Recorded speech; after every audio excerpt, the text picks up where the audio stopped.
just a kiss. On the eve of graduation, everything they hold dear is at risk. The only thing any sane person can do now is run. They've known their love had to end, Angel! but they never expected it to end like this. I'm watching my lover die. An all-new Buffy.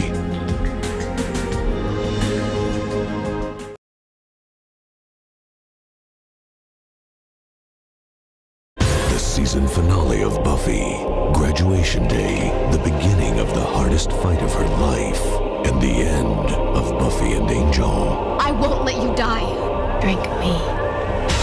Buffy, the season finale.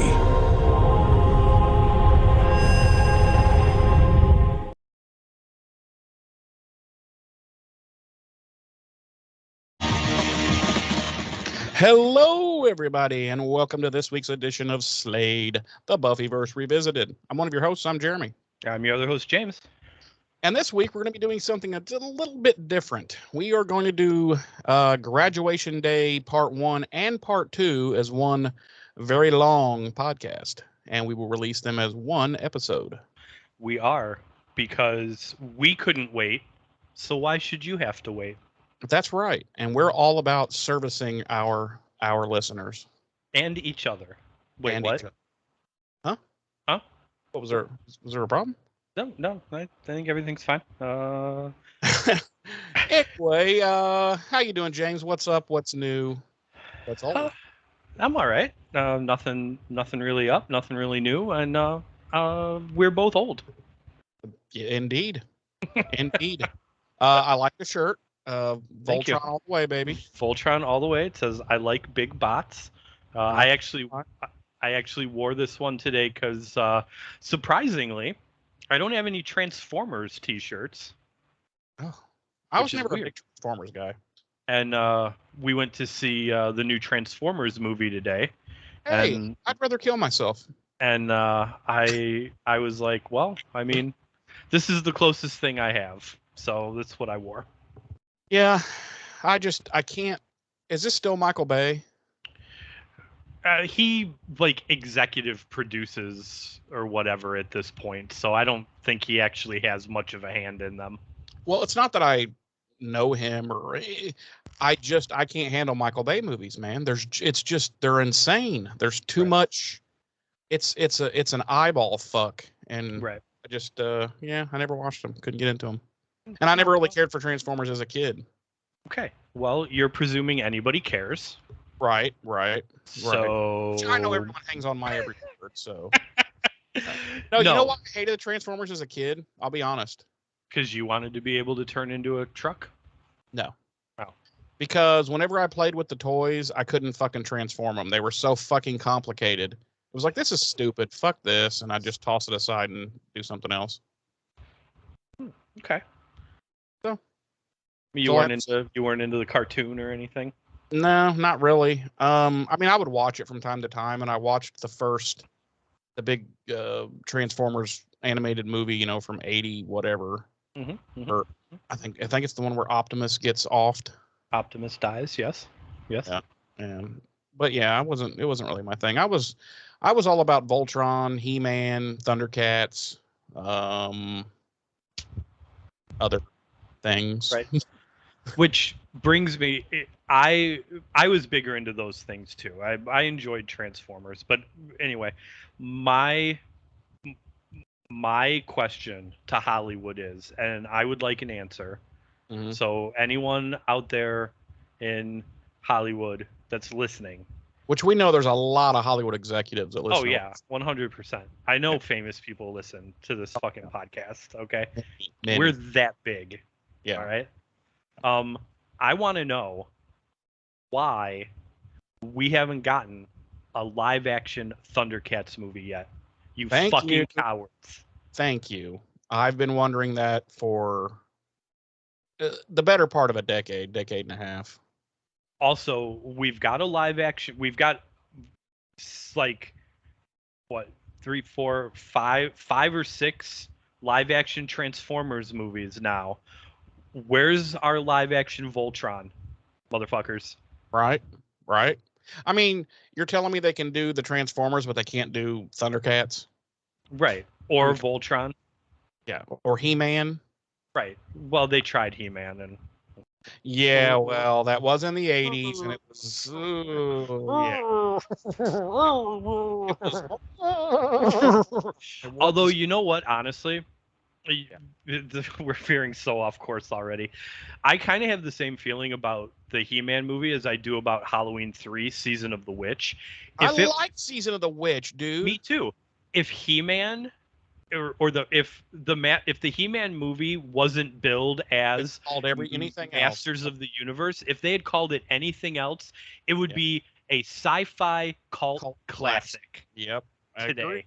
Because I feel the same way about Halloween 3. Halloween 3 Season of the Witch, if it was not called Halloween 3, would be a cult classic horror movie right now. Absolutely agree. Right now. Yeah, I don't know. I just, you know who was in the, who was in the original He-Man, right? The movie. Dolph Lundgren, Courtney Cox. You're missing the most important star. Anthony DeLongis. Oh yeah, he played Blade. Yeah. Yep. Yeah. Yep. The other thing that the Masters of the Universe movie has against it, other than if it was called anything else, it would be a sci-fi cult classic right now, is the fact that they went with fucking Gwildor instead of Orko. Instead of Orko. Fuck Gwildor, Orko, or get the fuck out. All right. Yeah. That's it was just. I don't know. If it like we said, if it had been billed as anything other than He-Man or Masters of the Universe, it would be a sci-fi cult classic right now. Yeah. It would rank right up there with the greatest cheesy 80s sci-fi slash fests. Flash Gordon, all of them. Anyway. Oh, savior of the universe. Anyway, that's been this week's episode of James and Germs Do the Movies. That's right. Someday, maybe coming to a podcast near you. Find us wherever you listen to your favorite podcasts and on YouTube.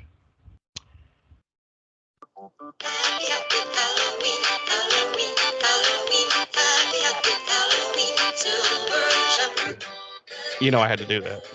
I know. It's not a great horror movie by any means, but no, it's not suspenseful than anything. Right, but it's not bad. It 100% gets a bad rap because it's billed as Halloween 3. Yeah, it had no business being in the franchise and being billed as a Halloween movie, but it was a good suspenseful 80s kind of movie, you know? Yeah. Yeah. Yeah. So anyway, I think now we're at the part where you ask me if we have anything to talk about from last week's episode. Oh, we're at that part. Okay. Hey, James. Yeah. What's up? Do we have anything to talk about from last week's episode?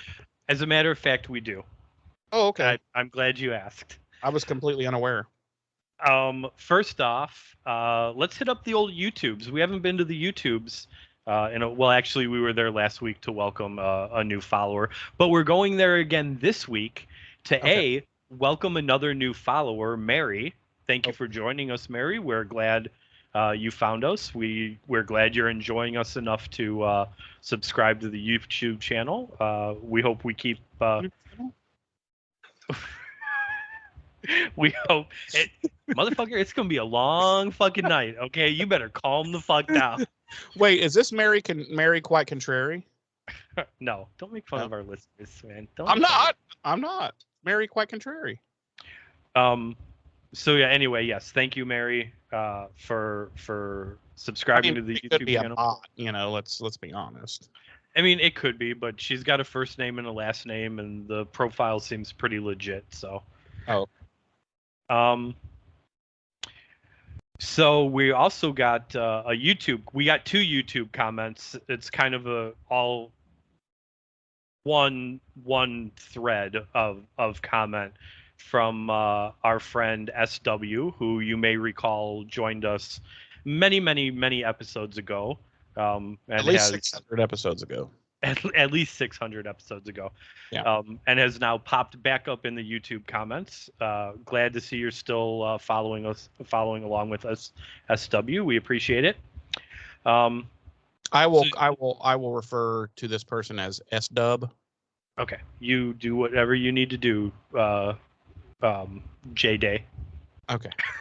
SW in the house. In the hizzy. She says, so I'm only a few minutes in, but I'm dying to know who that other podcast you're talking about is, because your descriptors line up well with the only other Buffy podcast I listen to. No, it's not insert name of other Buffy podcast here, but not the other Buffy podcast we were talking about. Well, you just lost me.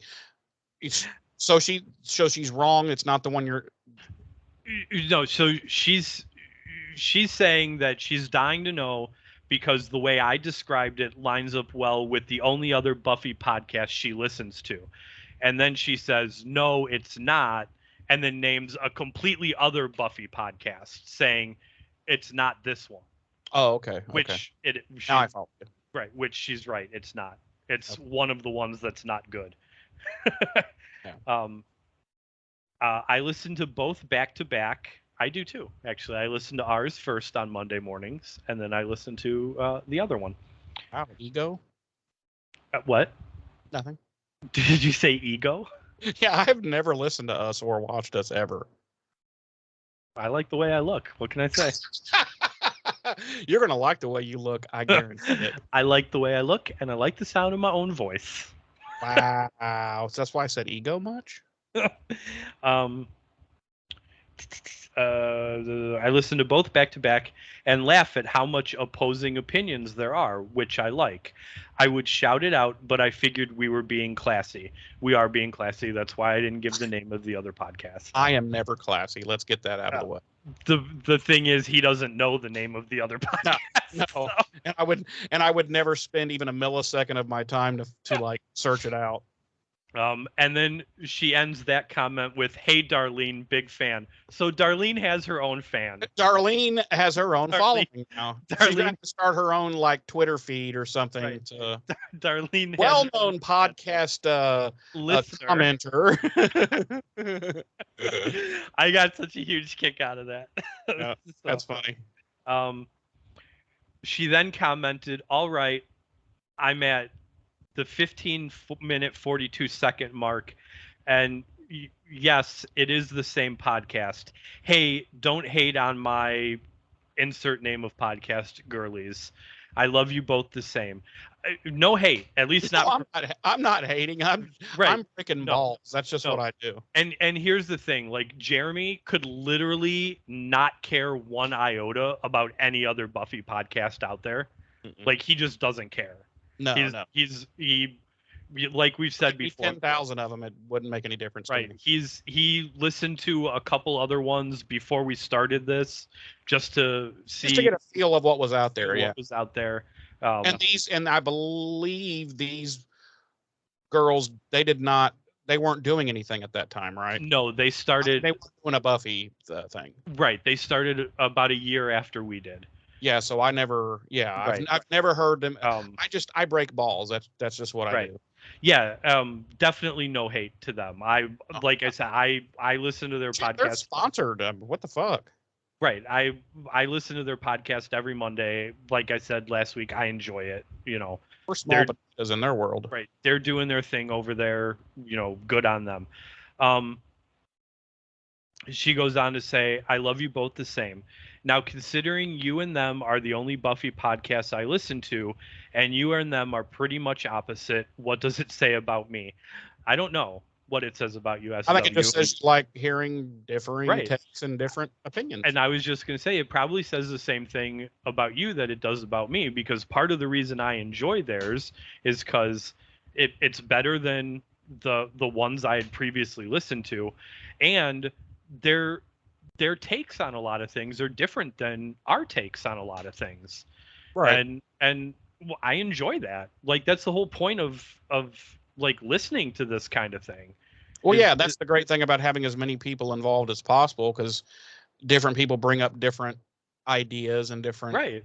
things you might not have even thought of. And it's especially interesting to that point because they did start after us. They're in a, like, obviously, listening to their show from the beginning and hearing their takes on stuff we already did. It's like you said, like it's interesting to hear, what we might not have thought of or what we did think of and they didn't bring up or whatever. How far along are they in their revisitation? They are, like, what season are they in? Like, I assume like 2. they are they just hit Dead Man's Party, so they're season 3. They're probably not taking the breaks that we take.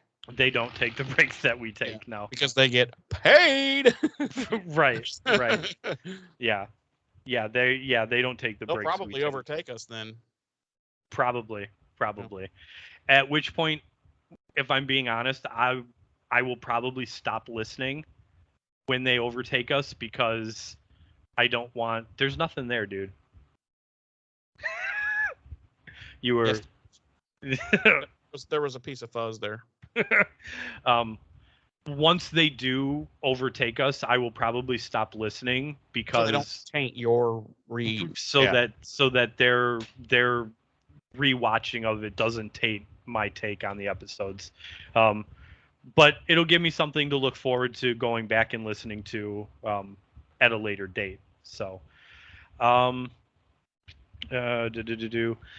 she says, I don't ever fully agree with either of you, but find balance in listening to both of you, if that makes any sense. Makes complete sense. I get it. Sure. I watch you two because I like a male's point of view, love the swearing, and the fact that you two aren't refined.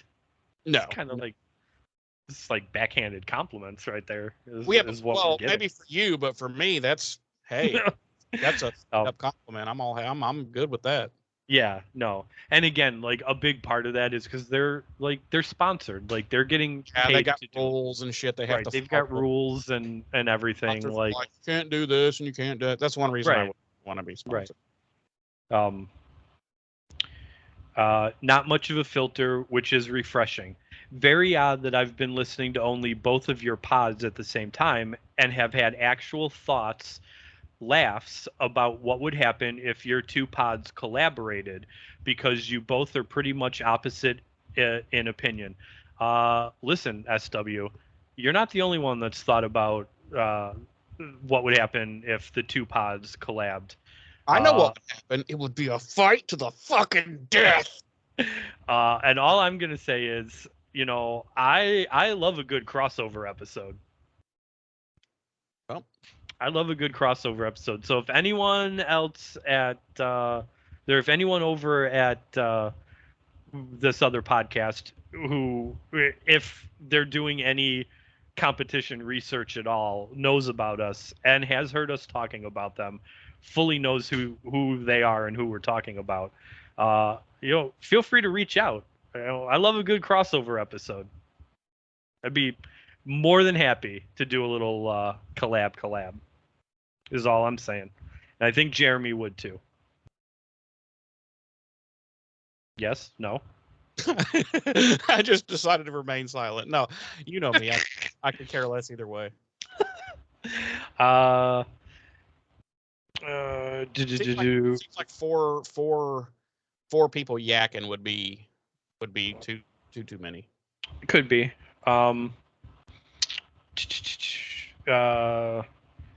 She says she does tend to side with our takes and opinions on things more than the other podcast. And then she actually, the only thing she actually says about the episode is that she had mixed feelings about the letter that Jonathan read from the seniors. So, I don't think we talked about that. It was. I liked it. It was nice to see that Buffy was being recognized. Yeah, that was good and everything. I think I know what she's saying though. Like the letter itself, I don't know. It was a little cheese, but right. All right. So thank you, SW. We appreciate Let the me ask comment. you this really quick, James. Sure. Are these other two gals that are doing this other podcast? Are they first time viewers of the show?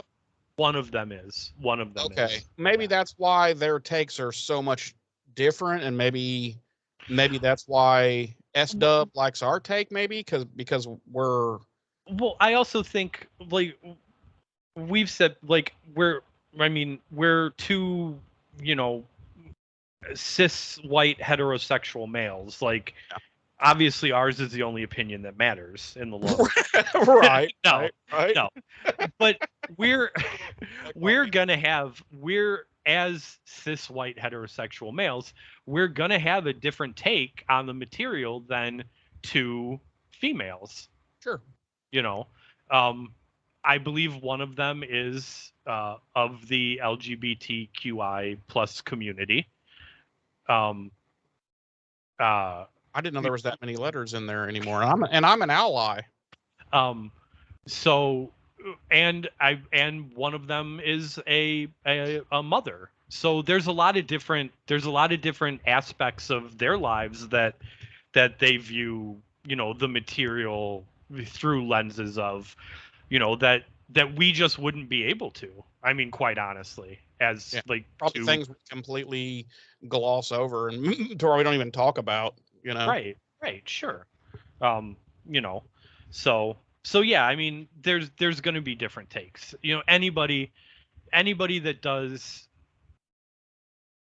their opinions and whatnot of, you know, the same material, there's always going to be different, you know, views and takeaways, and there's also going to be a fair amount that lines up, you know, with it.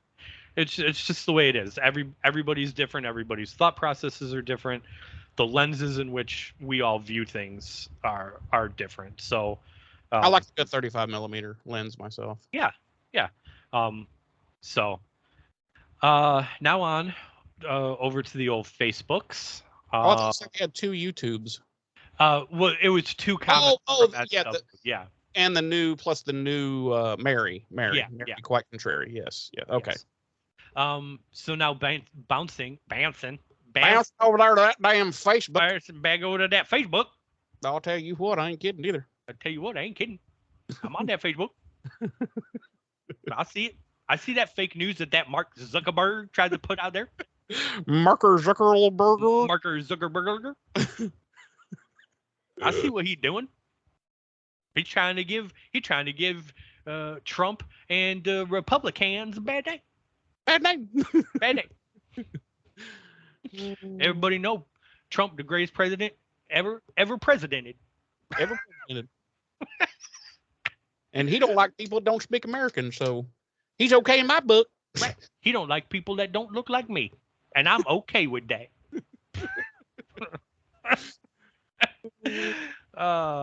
Anyway, Facebook. First comment is from Ms. Darlene. She says, she starts out by saying, I effing loved this episode. I even messaged Jeremy immediately after it ended. What'd she say, Jeremy? She said this episode is horseshit, but I'm going to pretend like it's no. No, we talked a little bit about it, but we didn't try not to go into any kind of just like basic, like overall thoughts kind of thing. And she mentioned a few things and gotcha. Yeah. She definitely liked this episode. Then why we gave it a 5 and 5. She then goes into our cold open. She says, Angel's not nodding, smiling, or even agreeing to anything Buffy's saying about making his place more female friendly, keeping some of her things there, etc. And then he states that she should quote unquote get going. Then she points out Xander's ruffled jacket that he was wearing while talking to Anya, which I completely missed. Then she says Joyce is a flat-out witch, not the good kind. Yeah, she is. We've been trying to say that since season 1. Yeah, And I don't even wait a minute. I don't know if I agree that she's a witch as much as she's just the character is bad, and as we have stated numerous times, the character is poor, but it's because the writing for her has always been poor. Right. And it's like nobody ever stood back and looked at her role in the show. Yeah, or her appearance as a whole and been like, wow, we have really created a shit mother here when you when you take it all together, right. you know. Well, so. Exactly. Like we've said this time and time again. Like my perspective on Joyce is that for the majority of her run on the show, she was written as like another obstacle or foil for Buffy. Yeah, which that's an old trope, and I've never liked it, you know, and I'm glad they got rid of it in, you know, when they brought her into the fold as far as knowing Buffy's identity and all that, but yeah. Then she says the wedding scene. When did SMG get cleavage? Yeah, I was when she said that, I was like, I didn't even notice that in the episode. I went and looked again. I was like, push up brawl. You screen grabbed it? I screen grabbed it. Yeah, I bet you did. Yes, sicko. Also, that's a bold question coming from a lady who just last week accused us of only paying extreme attention to how the girls look in every episode, and she's a female, so she can bring these things up and saying that perhaps we base our evaluations of the episode on how they look. Oh no, I've never done that. No, but remember, no matter how much I was into so that I would never. No, but remember, I know a couple episodes ago she jokingly said, maybe that's why. But I would never. Oh my God, no! I would never give an episode a bump up or something because of someone's looks. Right. Except for David Boreanaz. That or cash. Yeah, if someone wants to pay us to give an episode of I'll give a high rating, I'll go back to the pack and be like, James, I've rewatched the pack. This may be the best thing ever put on celluloid that I have seen. How much money would someone have to? How much cash money would someone have to lay down on the table in front of you to get you to rate every episode of season 4 a 5? Oh, season 4? Season 4. Ooh, see, I was gonna say like $50, but season 4, probably like 5 G's. $5,000. That for was straight 5s. Yeah, because well, you'll all find out when we start visiting season 4. Yes. The sewer scene. Sadly, I do think everyone is right about Buffy and Angel going their separate ways. Granted, I'm saying this as a grown woman with life experience under my belt instead of a young high school girl. If I'd watched Buffy when I was a young high school girl, I would almost certainly have felt differently. But that's because our brains aren't fully developed at that age. My brain's still not fully developed. I was going to say, I'm 40, almost 45 years old, and I'm pretty sure it's either it's not fully developed or I may have a slight mental handicap. This portion right back here, straight mush. Is this still soft? Straight mush. Soft spot? I can hear it slosh if I turn my head too fast. Whoa. Is it Dr. Pepper, maybe? It might be Dr. Pepper. Okay. Not caffeine-free Dr. Pepper, though. Don't think you can get a tap in there and start slurping away. Okay. Setting aside the that was very professional.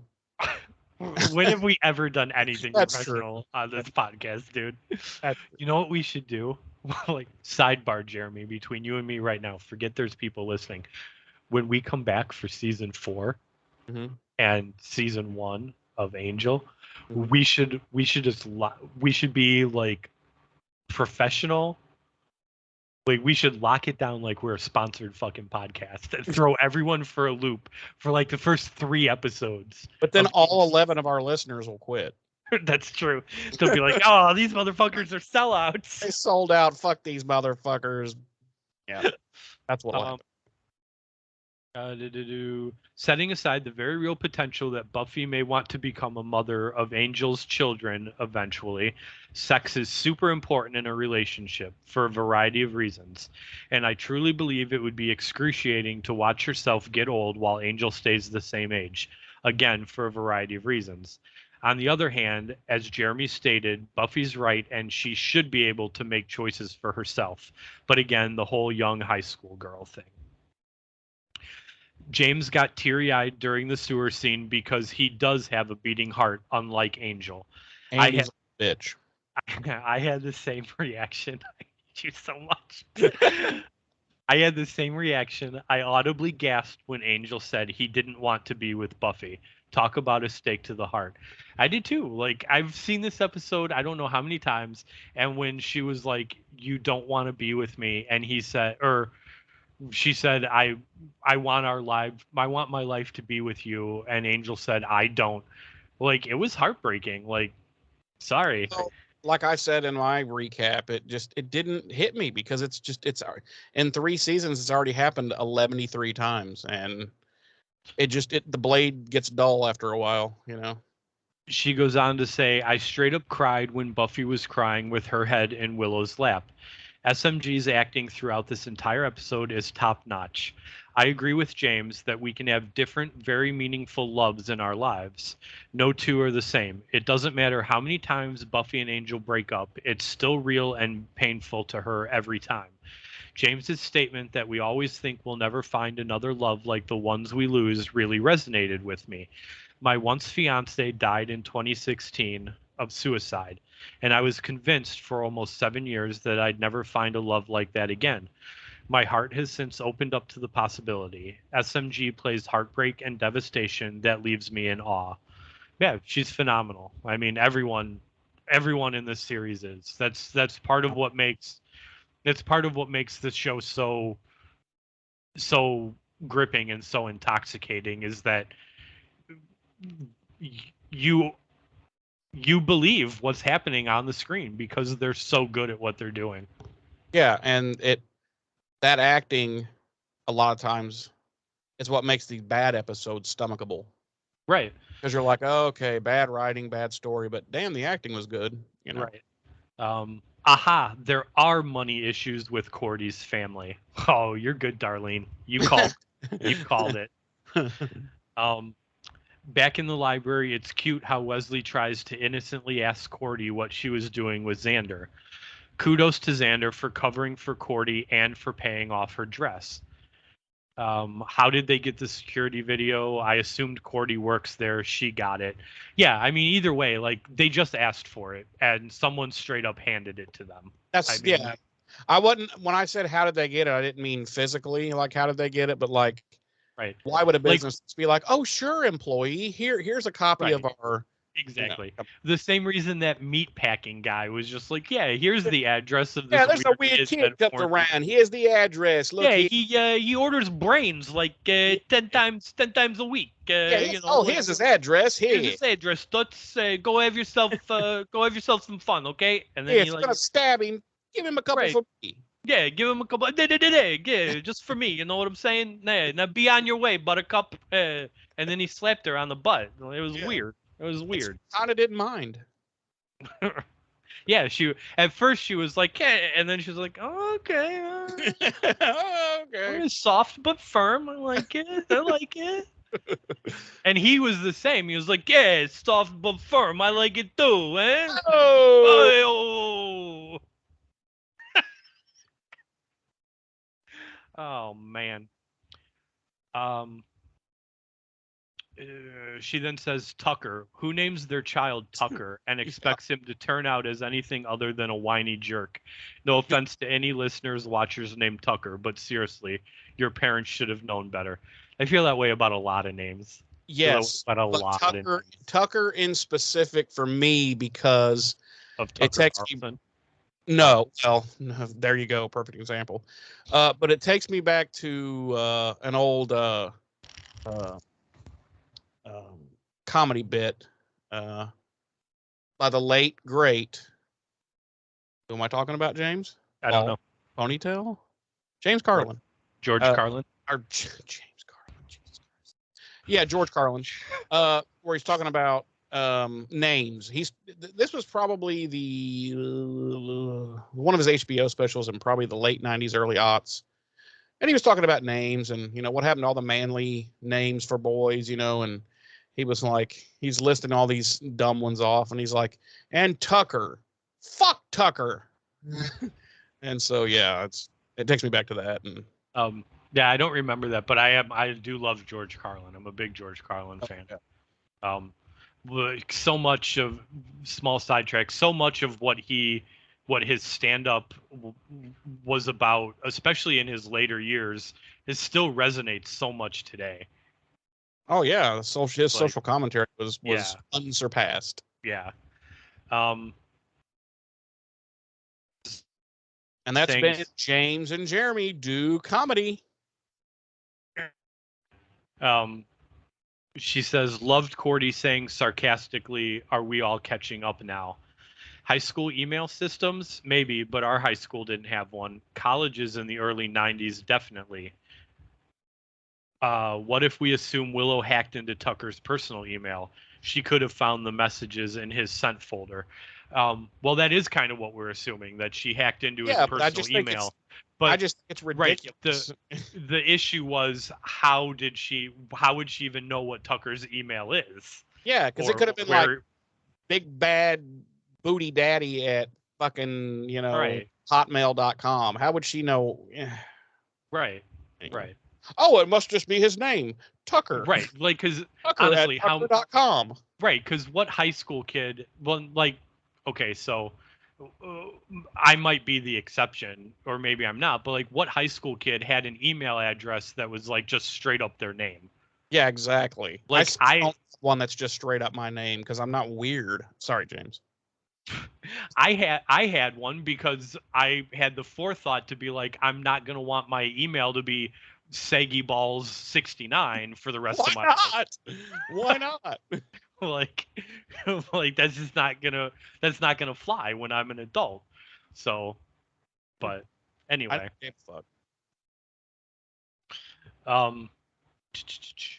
Good point, Jeremy, asking why and how Wesley is allowed to just hang out at the school. I like the ideas that the Watchers Council pulled strings and got him a job there. Our high school was fairly large. We actually had 2 part-time librarians and student assistants. Yes, I was one. But Jeremy makes a valid point that Sunnydale High is pretty small to have 2 full-time librarians. Buffy taking control and giving orders. Yes. Yeah, I agree. I love when I love when Buffy takes control. It makes me go, "Mommy." Yeah. You get total fucking THO when that happens. Right. "Mommy." It's not as funny as when I go, "Daddy." Exactly. It doesn't work. Now it's just creepy when you say mommy. Right. "Mommy." Weirdo. "Daddy." Ooh. Oh, canceled. When you say daddy, it's like, oh. He's progressive. He's progressive. Angel needs to stop telling Buffy he loves her, he misses her, etc. He broke up with her right before prom, I might add. You made your choice, Angel. Now leave her alone. You're just making it worse for her. Yeah, I don't disagree with that. Like, it's like, make it a clean break, bro. Right. And a big part of the reason that scenes like that keep happening after the breakup is obviously they still had to shoehorn Angel into the series for like the next 3 episodes. Right. They should have had him become like really emo, and like he just starts doing crazy shit like skydiving without fucking parachutes and skydiving at night without a parachute. Yeah. Approaching a chopper while wearing stilts at night. Right. Things like that. Yeah. Lighting himself on fire to see how long he can handle it. Yeah. Right. Like, wearing a meat suit while skin diving with sharks. Right. Yeah. I like the idea of a vampire lighting himself on fire and then like being ready to like throw himself into like the nearest body of water. Like, okay, as soon as I feel myself start to dust, I need to get in the water. Yeah. Um, loved the soft fatherly look on Giles's face when he tries to support and comfort Buffy. Kicking ass is comfort food. Yes, again. Wesley choking when Cordy walked into the prom. She looked fantastic. It wouldn't have been Anya's boring stories that drove me crazy. It would have been her nonstop talking about herself. Yeah, big turnoff. I don't know. I've always been into Anya. As Buffy begins to put Tucker into the closet room, she says, Just gloss over that. Wait, I mean, no, that's fine. The young late Emma Caulfield who plays Anya, she's very attractive. She's very attractive. No, I don't just mean it like that. I've always been into. She was so quirky and strange because, she was a demon who became mortal.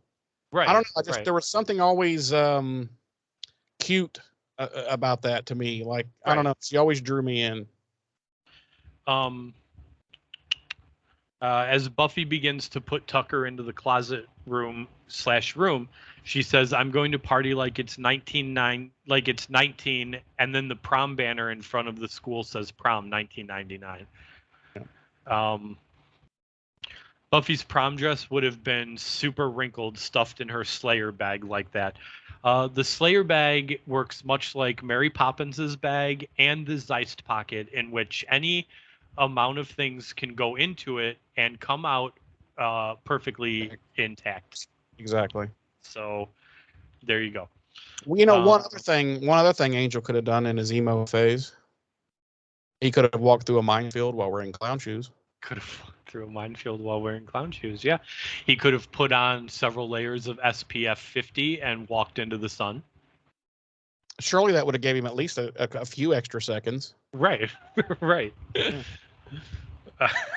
Especially if you put it on like Zuckerberg does, where he just paints it on his face white. Right. Yeah.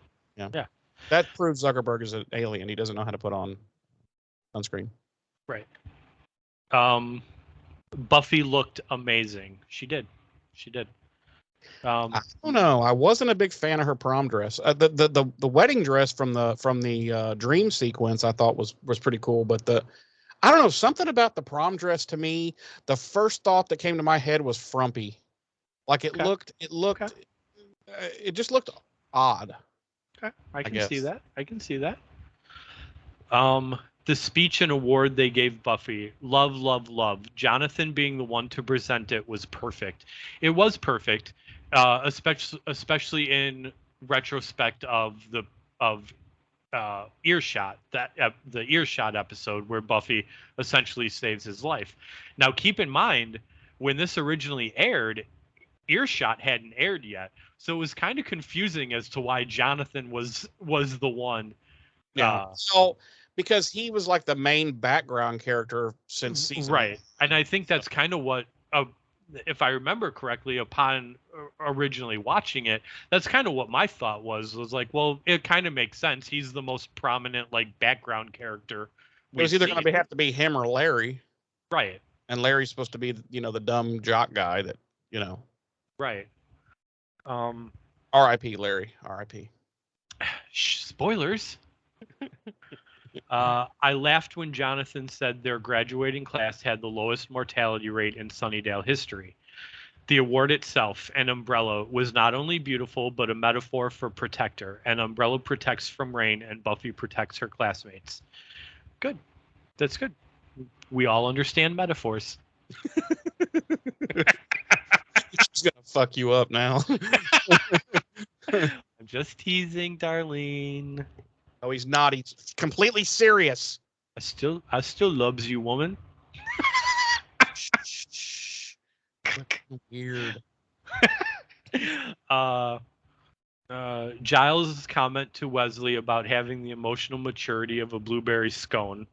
Yeah. And then laughing emoji. Yeah, this is such a great. Since Giles lost his job as a watcher, he's oh yeah, no fucks are given. No fucks are given. there's definitely like shades of Ripper, like Oh yeah, yeah. in He's there. way the pretentiousness is long gone. Oh yeah. He's very much just calls it like he sees it.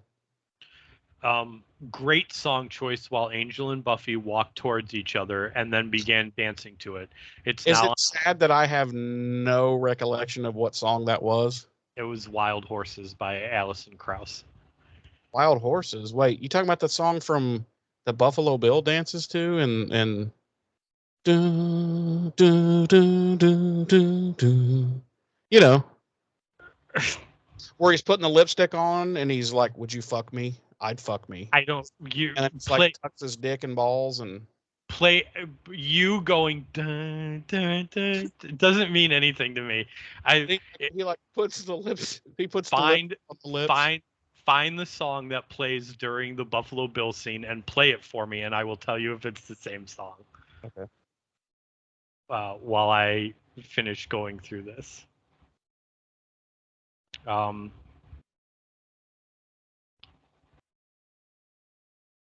sorry. Wild Horses was by the Sundays, not Alison Krauss. Yeah, I don't know. James took my Wild Horses rating, great minds, so I give this episode the high end of 5 WBDs, which stands for your new whispered phrase regarding Wesley. Wesley's big dick. Oh. I was I'm not following. The writing, directing, music, costuming, and acting were all near perfection. I'm really looking forward to the last 2 episodes. Yeah, obviously we agree. We gave it a 5 as well. So, yeah, 100%. 100. 100. Did you find the song? No, I'm looking still. Okay. And then our other comment about the episode comes from our new friend, Catherine. She says she gives Darlene a shout out for being an awesome big sis, for her trying to get the caffeine-free Dr. Pepper back in stores for you.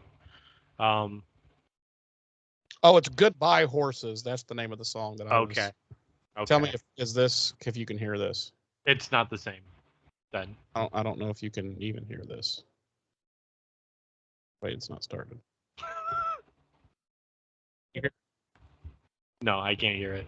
But if it's Goodbye Horses, it's not the same song. Oh. You know what I'm talking about? You know where he's. Yeah. Now I know. Now that you said the name of the song, yes, I know the song. Okay.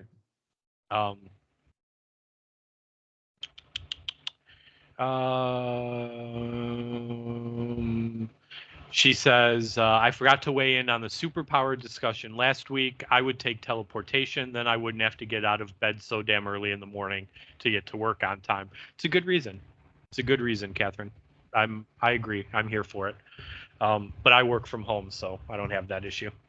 Wow, you just had to throw that in there and fucking stab her, didn't you? Wow. I staked Catherine in the heart. Ah, what a dick. Such a dick. But I feel the pain, your pain. When I do have to go into the office, I have to get up almost 3 hours earlier than I normally do. So it's ridiculous. So I feel your pain. That's because you commute into fucking Chicago like some kind of weirdo. Whatever, dude. At least it's not Indiana. Oh, what's wrong with Indiana, you piece of shit? Everything. Fuck you. I'm leaving. I'm quitting the show. Finally. Finally. It's all mine now. Have fun for the next 3 hours. I thought Angel was super awkward when Buffy was discussing leaving stuff at his place. Yeah, I mean, like, obviously now we know why. Like, the mayor's conversation, really got to him. Joyce was an uber bitch meddling the way she did. Like, woman, you couldn't parent for the first 17 years of her life worth a damn, but now you want to weigh in? I don't think so. Right? Yes. Thank you. Exactly. Thank you, Catherine. I'm glad we're not the only two that realize what an awful mother Joyce is. Yeah, let's not forget of everything we've said about Joyce. This is also the same woman who brought a killer robot into Buffy's life and wanted to make it her stepfather. Right. Right. So yeah. And to be fair, she was drugged. Yeah, but she's also a streetwalker, which is well-known fact. Right. We have really driven home the fact that Joyce is a prostitute. And what's her name? What's her name in France? Her is Jocelyn Lecour Somers. Oh, thank you. As much as I am Team Angel, the no sex thing is not sustainable in the long run. Yeah, no, it's not. It's not. Isn't it though, James? Wouldn't you know about that? I wouldn't know about Oh, sick burn, Wesley's big dick. I don't know. I just put two things together. You might need to go to the burn unit and get some salve for that. I don't think I do though. Okay. You could at least play along and pretend like, I got you, but you're a dick. So. I cried when he broke up with her, and I cried right along with her when she was talking to Willow. I can't help it when SMG or Allison Hannigan cries, they make me cry. Again, it's because they're so fucking good at this. I only cry when Nicholas Brendan cries. And he doesn't cry nearly enough for my liking.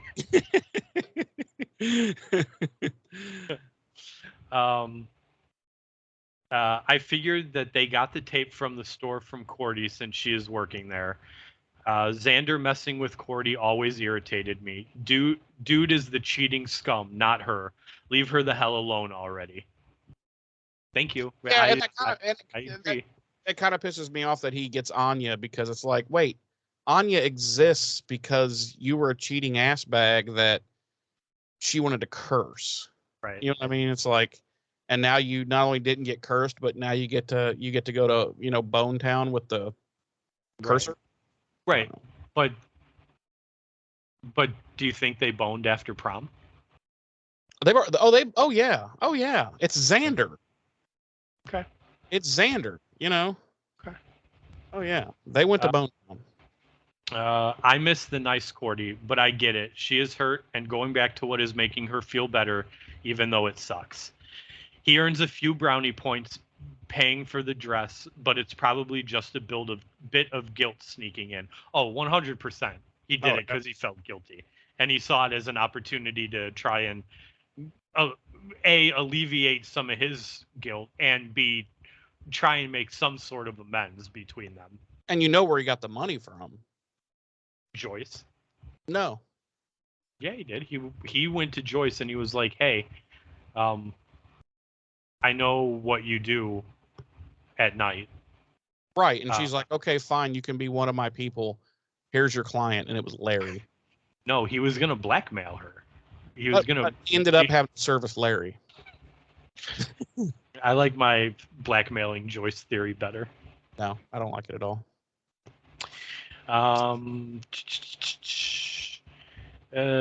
don't remember ever having a school email in high school.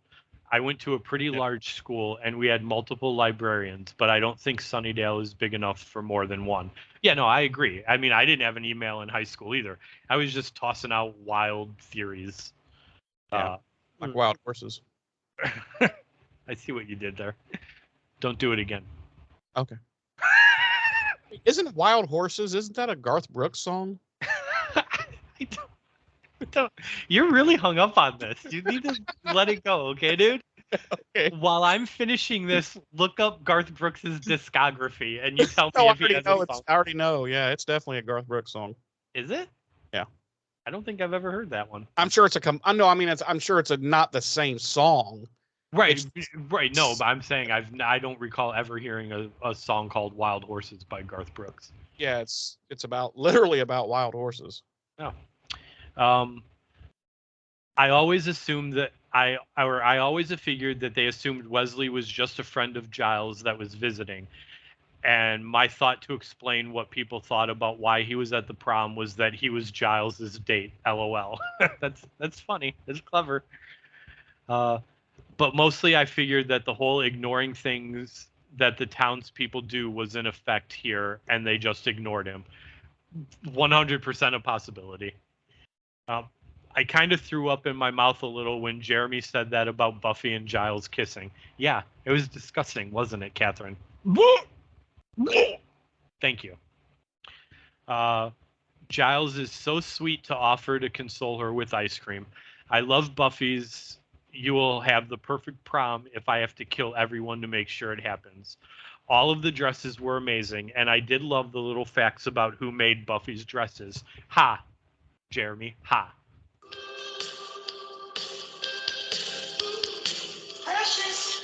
Oh, sorry. My bad.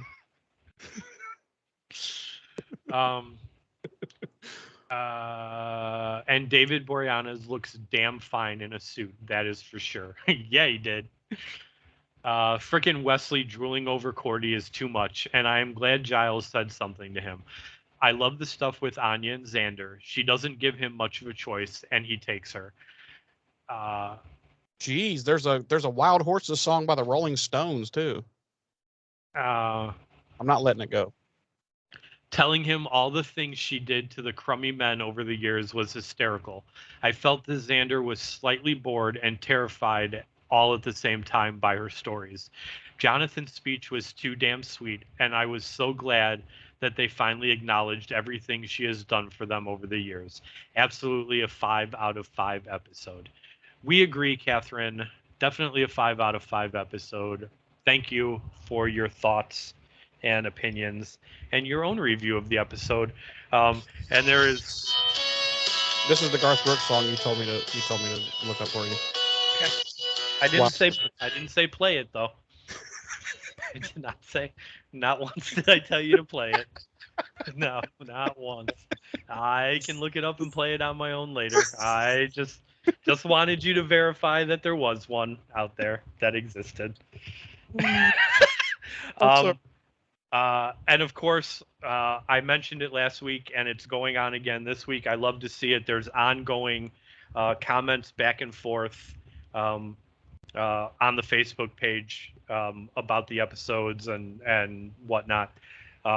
So I love to see that. I'm not going to get into those. Those are separate, ongoing conversations about last week's episode. I'd rather that you read them each one. That at some point verbatim. That at some point I will jump into and add my additional thoughts and comments. We love to see it. We love hearing from you guys. Thank you so much. We appreciate it. So now moving on, since we are now almost an hour into this, and that was just revisiting last week's episode, which is fine. Not a big deal. We love it. How about, Jeremy, if I feed you some double layered, it's like it's a McDouble of dates and deets is what it is, since we're covering 2 episodes. The McDouble sucks though. It only has 1 piece of cheese. For love of God.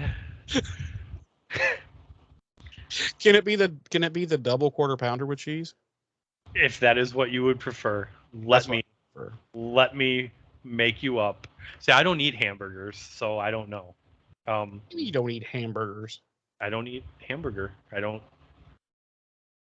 Oh, we have to delve into this. Right now, don't eat hamburger. I don't eat hamburger. I don't eat ground beef. Why? I don't like it. Okay, we'll just leave it alone. This is going to sound weird. It's a texture thing. I don't like ground meats. I don't like ground beef, so I don't eat hamburgers. I really don't eat any kinds of sausage or anything. What about meatballs? Don't eat meatballs. I'm reevaluating whether I want to know you. And for a long time, I thought it was just a ground beef thing. So I was like, well, I'm gonna you do ground turkey and ground chicken. So I made turkey hamburgers and chicken hamburgers. Didn't like them. Turkey meatballs, chicken meatballs, didn't like them. It's literally a texture thing. I do not like the texture of ground meats. So, because I love steak. I'll eat a steak. I'll eat roasts. I'll eat all kinds of other meats. It's comes down to the texture of ground meats that doesn't give me a good mouthfeel. There's a lot of foods I'm that way with. I like orange juice and I like orange flavored things. I will not eat an orange because I don't like the way it feels in my mouth.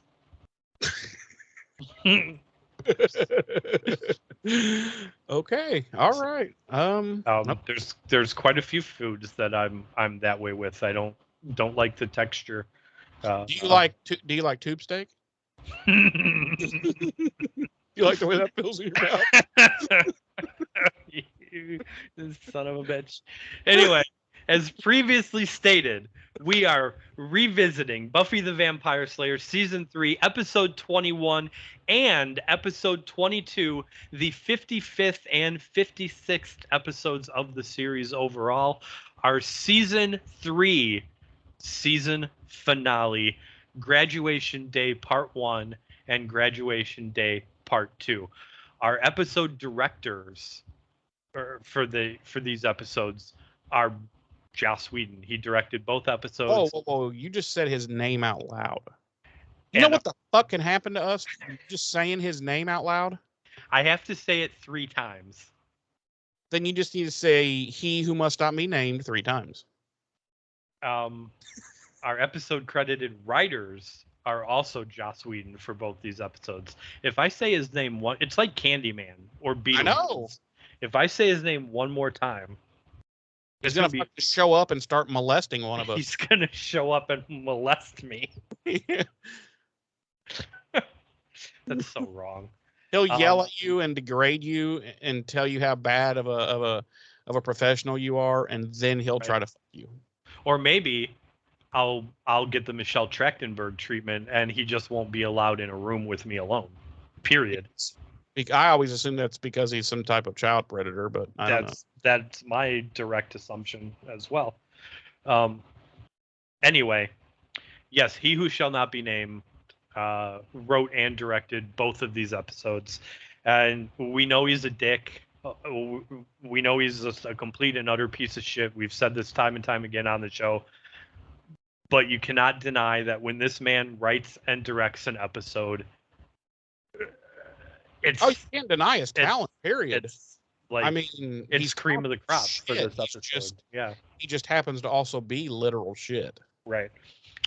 Our air dates for these episodes were May 18th, 1990 for Graduation Day Part 1, and Graduation Day Part 2 aired almost a full month later on July 13th, 1999. I remember that all too well. I was so annoyed by that. And this is because of, again, even though we already had earshot pulled altogether, this was delayed almost a month because of what happened in Columbine. The then president of the WB issued a statement saying he felt it would be in poor taste to air the episode so close to the date of the tragedy at Columbine, and it was subsequently delayed again for almost a month. Which, you see what happens in this episode, it's understandable. Right. So yeah, this was a month that before we got to see what happened to the. So fucking aggravated. And honestly, I remember it. It was frustrating too because we didn't know when or if we were going to get to see it. Exactly. Everything maybe. It was kind of like earshot. Like, we knew that episode existed. We didn't know if we were ever going to get to see it. Yep. And then when we saw it, we're like, really? This was really? And this is probably worse because part 1 aired. Oh yeah. And then it's what happens at the end of part 2 as to why they backed off, but I don't know. But yeah, I mean, it was excruciating back in '99 to not know when we were going to get the resolution to this. That was fucking season finale, man. They both originally aired, of course, on the now defunct WB network. Our Nielsen ratings for Graduation Day Part 1, we pulled in a 3.6 million households when it first aired, ranking it 82nd out of the 144 network primetime shows that aired that week, and 4th out of the 15 primetime shows airing on the WB for the week. And once again, much like happened with Earshot, I'm presuming because it aired so late in the seasons, I don't really know why, but I wasn't able to get any ratings statistics for Graduation Day Part 2. Our regular cast, as always, includes Sarah Michelle Gellar as Buffy, Nicholas Brendan as Xander, Allison Hannigan as Willow, Charisma Carpenter as Cordelia, David Boreanaz as Angel, Seth Green as Oz, Anthony Stewart Head as Giles. Our guest stars for these 2 episodes, again, both episodes, folks, we're giving them to you right as one big episode here. Larry Bagby as Larry, Eliza Dushku as Faith, Christine Sutherland as Joyce, Emma Caulfield as Anya, Alexis Denisoff as Wesley, Harry Groner as Mayor Richard Wilkins, Mercedes McNabb as Harmony, who we haven't seen in quite a while, Armin Shimmerman as Principal Snyder, Ethan Erickson as Percy, Danny Strong as Jonathan, James Lurie as Mr. Miller, Hal Robinson as Lester Worth, Paulo Andres as Dr. Powell, and Tom Billen as Dr. Gold. Our episode synopsises this week for Graduation Day Part 1 reads, a lethal potion weakens Angel. Buffy faces off against Faith for what may be the last time, and the mayor prepares for his transformation to pure demon. And for Graduation Day Part 2, we have Buffy and her friends anticipate the mayor's demonic ascension during the high school graduation ceremony, while Angel hangs near death. Mine read for Part 1, in an effort to distract Buffy from the ascension, the mayor instructs Faith to poison Angel. And for Part 2, it reads, on Ascension Day, Buffy and her friends prepare for the ultimate battle as they face off against the mayor and a horde of vampires. I like yours better. I like yours better this time. Yeah. That's what she said. Wait, who? Who, damn it, who? Eliza Dushku. You son of a bitch. She told me mine was perfect, though. Yeah, well, she's nice, but, you know, be honest. I'm heartbroken.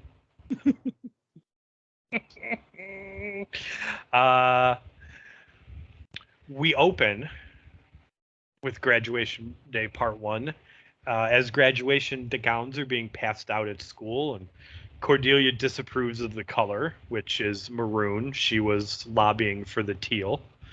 Xander likes them. He says he thinks they're dignified. And they, of course, exchange some Cordy and Xander banter. Things definitely seem better between them. Cordelia, it's not as antagonistic as it has been for a lot of this season.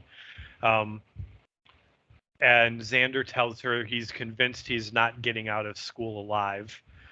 Then we cut to Willow, who's approached by Harmony, who tells Willow how smart she is and that she hopes they don't lose touch, and they sign each other's yearbooks.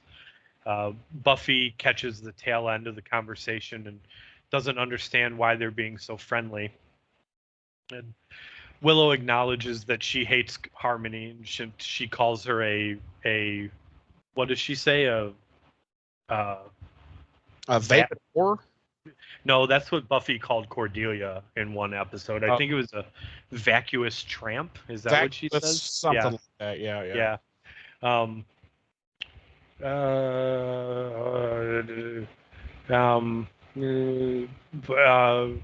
Then she says that she'll miss her nonetheless.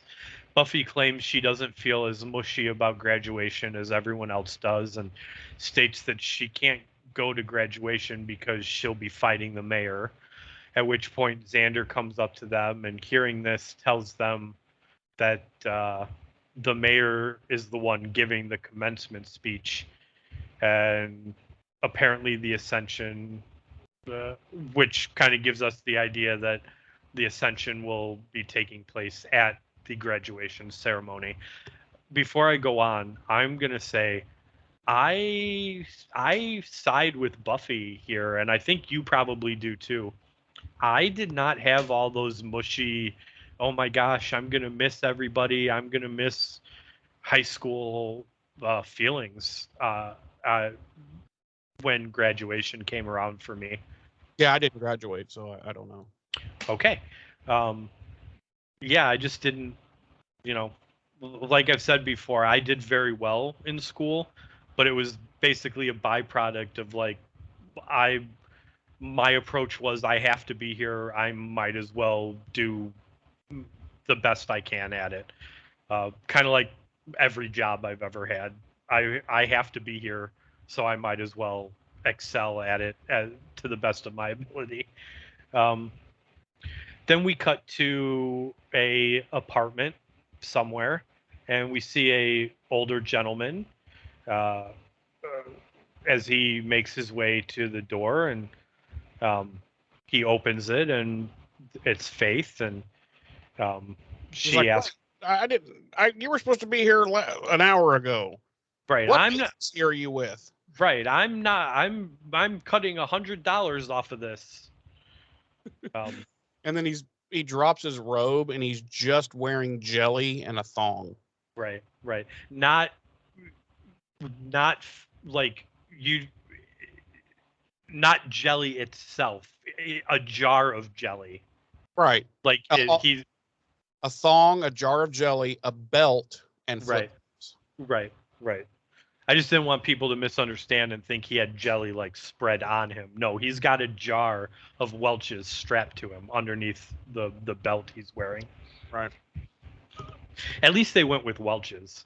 Yeah. So Faith asks him if he's Professor Lester Worth, and he says he is, but he's like, I should really ask you to come back during class hours. That's when students, and she's all like, blah blah blah. I'm not a student. I'm with the mayor. I'm Faith. And apparently the mayor had called this dude and told him Faith was coming over. Where we don't know why at this point. He lets Faith in, and she asks if they're alone, and he says yes, and she pulls out a knife and tells him that the mayor wants him dead, but she didn't bother to ask why, and she proceeds to fucking kill him. And that is our cold open for Graduation Day Part 1. She straight up murders the dude. Like, which we shouldn't be surprised by at this point, but honestly, I still kind of was. Yeah, I was. I kind of was too. I think so, especially remembering back to watching it. Obviously, I wasn't as surprised watching it, for the umpteenth time now. But remembering back to the first time I watched it, I think there was the idea or remnants of some hope that she might have a change of heart and like kind of re-team with the Scoobs and do the right thing. I think that's why it was surprising, watching it the first time. Well, and she didn't make any. It seemed like a weird scene because she wasn't making any like demands or being like, hey, you need to we need to know this information, or where is this document? Right. We have all we know from this scene is that the mayor called this guy and told him Faith was coming, but we have no idea why. And then she comes and she never asks him anything. Right. And she's like, okay, well, by the way, I'm here to murder you. And she just does. Right. Yeah. And he's a complete bitch about it. Like, doesn't even try to fight back. I mean, it's your life. But dude's like old. Yeah, but it's your life. At least sneeze on him or Listen, that dude was what, in his 60s at least. Okay, I'm 43, and if someone like came into this room right now and was like, fight me or I'll kill you, I would be like, take me, man. Like, it's time. would you strip down completely and say, "Take me, my body's ready"? I'd be like, I'm too tired to fight you, brah. Like, Okay, do what you need to do. you do you, bro. And then I'd probably lay down on the floor and welcome sweet release. You would take your clothes off though first, right? Why? Why? You could say, "Take me, my No. body's ready." I don't, what is your fascination with getting me naked? Listen, I don't know. I really don't know. It's for the viewers, isn't it? Yes, we'll say that. Listen, if they want to see it, all they have to do is slide into my DMs, okay? Or our Patreon nipples. Exactly. Just let me know. Let me know, viewers, listeners. I'll do right by you. Okay. So now we're at Faith's apartment, and the mayor's there, and he's straightening up her apartment while they're talking, by the way. And they're talking about the professor, and yeah, she took care of that, and he's like, yeah, I like to take care of loose ends. And you're like, what loose ends? Like, because this never Right. pays off, by the way. No, it does. Not it does. really. Not really. What are you talking about? We'll get to it. We We're not will gonna get to it. we're not It gonna skip that. 100% pays off. It does in an overall way, but not in a meta way. And we'll discuss it. We will. And you'll be wrong. Fuck you. So he's like, are you ever going to come out of there? And she's like, I don't know. And then she finally does. And she's in this really weird, like, sundress, I guess is what you call that. I don't know. I'm not into Faith entered her soft girl era. She's wearing a frilly pink flowered dress. Yeah. And I guess this is because, I guess this is what he wants her to wear for the Ascension. Yeah. So how is she going to fight in that? It's probably easier to fight in that than the tight leather pants. I don't know. Well, at least she can kick and not have her fucking cooter hanging out in everybody's fucking You think grill. Faith cares about having her cooter hanging out in everyone's face? I don't know about their faith, but I don't think they like it in their face. Anyway, he's being a dad. She doesn't strike me as someone that's overly concerned about her cooter and where it's going or where it's been. It could be. But he's acting like a dad and everything, and he's so proud of her and blah, blah, blah, and this is going to be her day too, and she's going to be right there with him, and he can't wait, and yada, yada. So, we cut back to school. Willow's pulling up to school on a pimp vintage, like, fucking Schwinn bicycle. It is balls. I love it. It is, dude. I love it. She's balling in this thing. And she pulls it up and she's locking it up and everything. And old Percy comes running up to her and he's like excited. And he shows her his history final and he got a B-. All that help and all that time Willow spent with him and he got a fucking B-. I would have punched him in the throat. Been like a B-. That's like 2 points away from a C, you fucking idiot. What did I waste all my time with you for? But how's it ever? Wow, we have vastly different approaches. When you said he got a B+, I was like, good for you, Percy. Good job. He didn't say B+. He said B-. Or B-. I was like, good for you, Percy. Good job. No, you did your best. Percy, fuck all of you. And then he walked away crying. No, then he's all like, yeah, she's like, well, Oz shows up at that point and they're still talking. And she's like, well, see, Percy, history is important. And it matters. And he's like, yeah, I know that now. And he's like, now I'm going to graduate now, and then I can forget all this crap. He turns around and leaves. And her and Oz talk a little bit, and she's like, man, I got to find a spell to stop this ascension. And can you stop Orally, I'm sorry. orally. Sorry.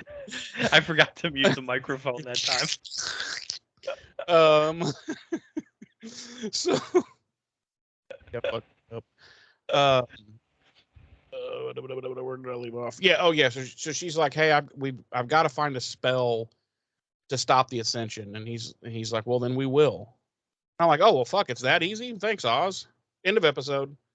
They find it and they stop the Ascension. I literally I was like, this is just now occurring to her. I'm like, why? All that since they found out about the Ascension, what, like 7 episodes ago or something? Like, I literally was like you're like, well, I even at this point I don't think we knew exactly how far away from graduation it was at this right. point in the episode. But I was like, you're like practically on the eve of the Ascension, and Yeah. it's just now you're like, hey, maybe we should try and We find should a do some spell to stop research. it. Yeah. Because I'm like, you guys should have been doing this for like 7 episodes. You should already have like a master plan and be like, here's what we're gonna fucking do, you know. But anyway, so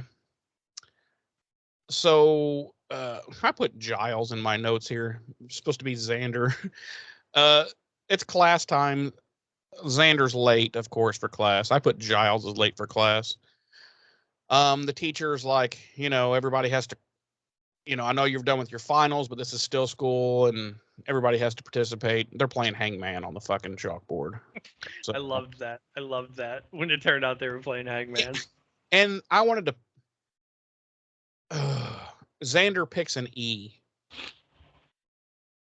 Like the teacher Everybody said. knows it's RSTLNE. That's the order you pick letters in. Everybody knows that. Apparently you don't, dummy. So I always pick O. that's because you're stupid. So Anya wants to. She starts talking to Xander, and she's wanting to do something this coming weekend.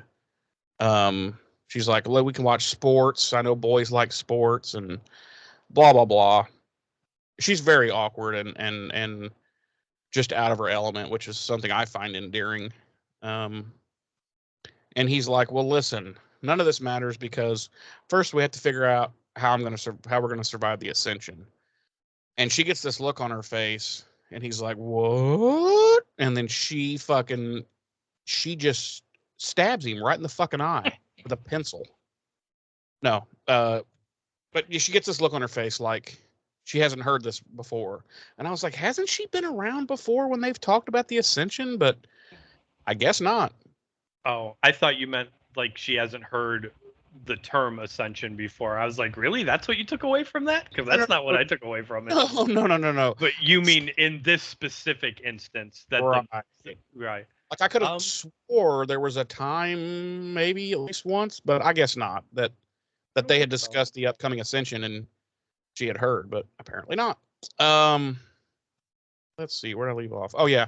So then we cut to the library, and Buffy is showing Giles and Wes the newspaper, which on the front page is about this professor being murdered.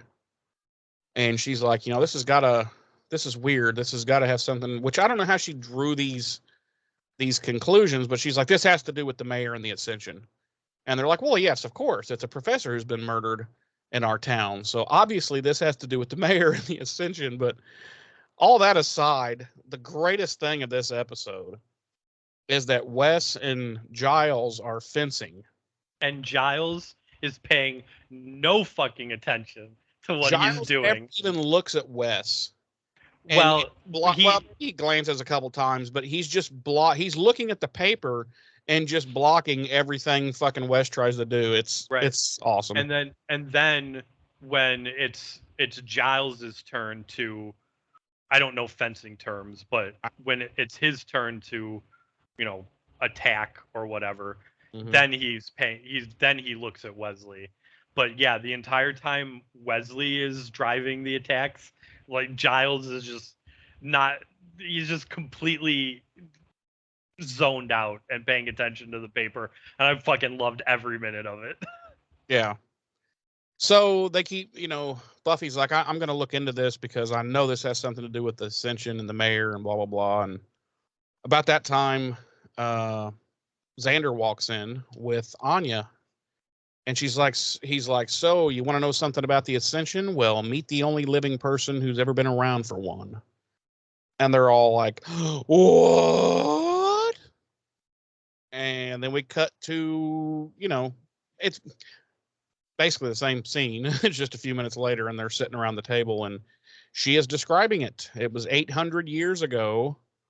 I didn't write down all the details and shit, but the whole village was destroyed. Only a few people lived.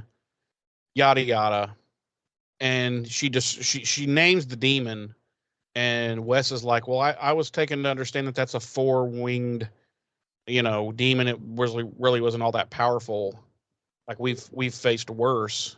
And Anya's like, you've never seen a demon. And Buffy's like, sorry, I've been killing them professionally for 4 years. And she's like, no, you haven't. What you have been fighting and killing are hybrids. They're demons that are, on the earthly realm in a mortal coil type thing. They're much smaller and weaker. And she said a real demon is much more powerful and much bigger. And they're like, oh. And then Wes just immediately takes a cyanide app and just offs himself as soon as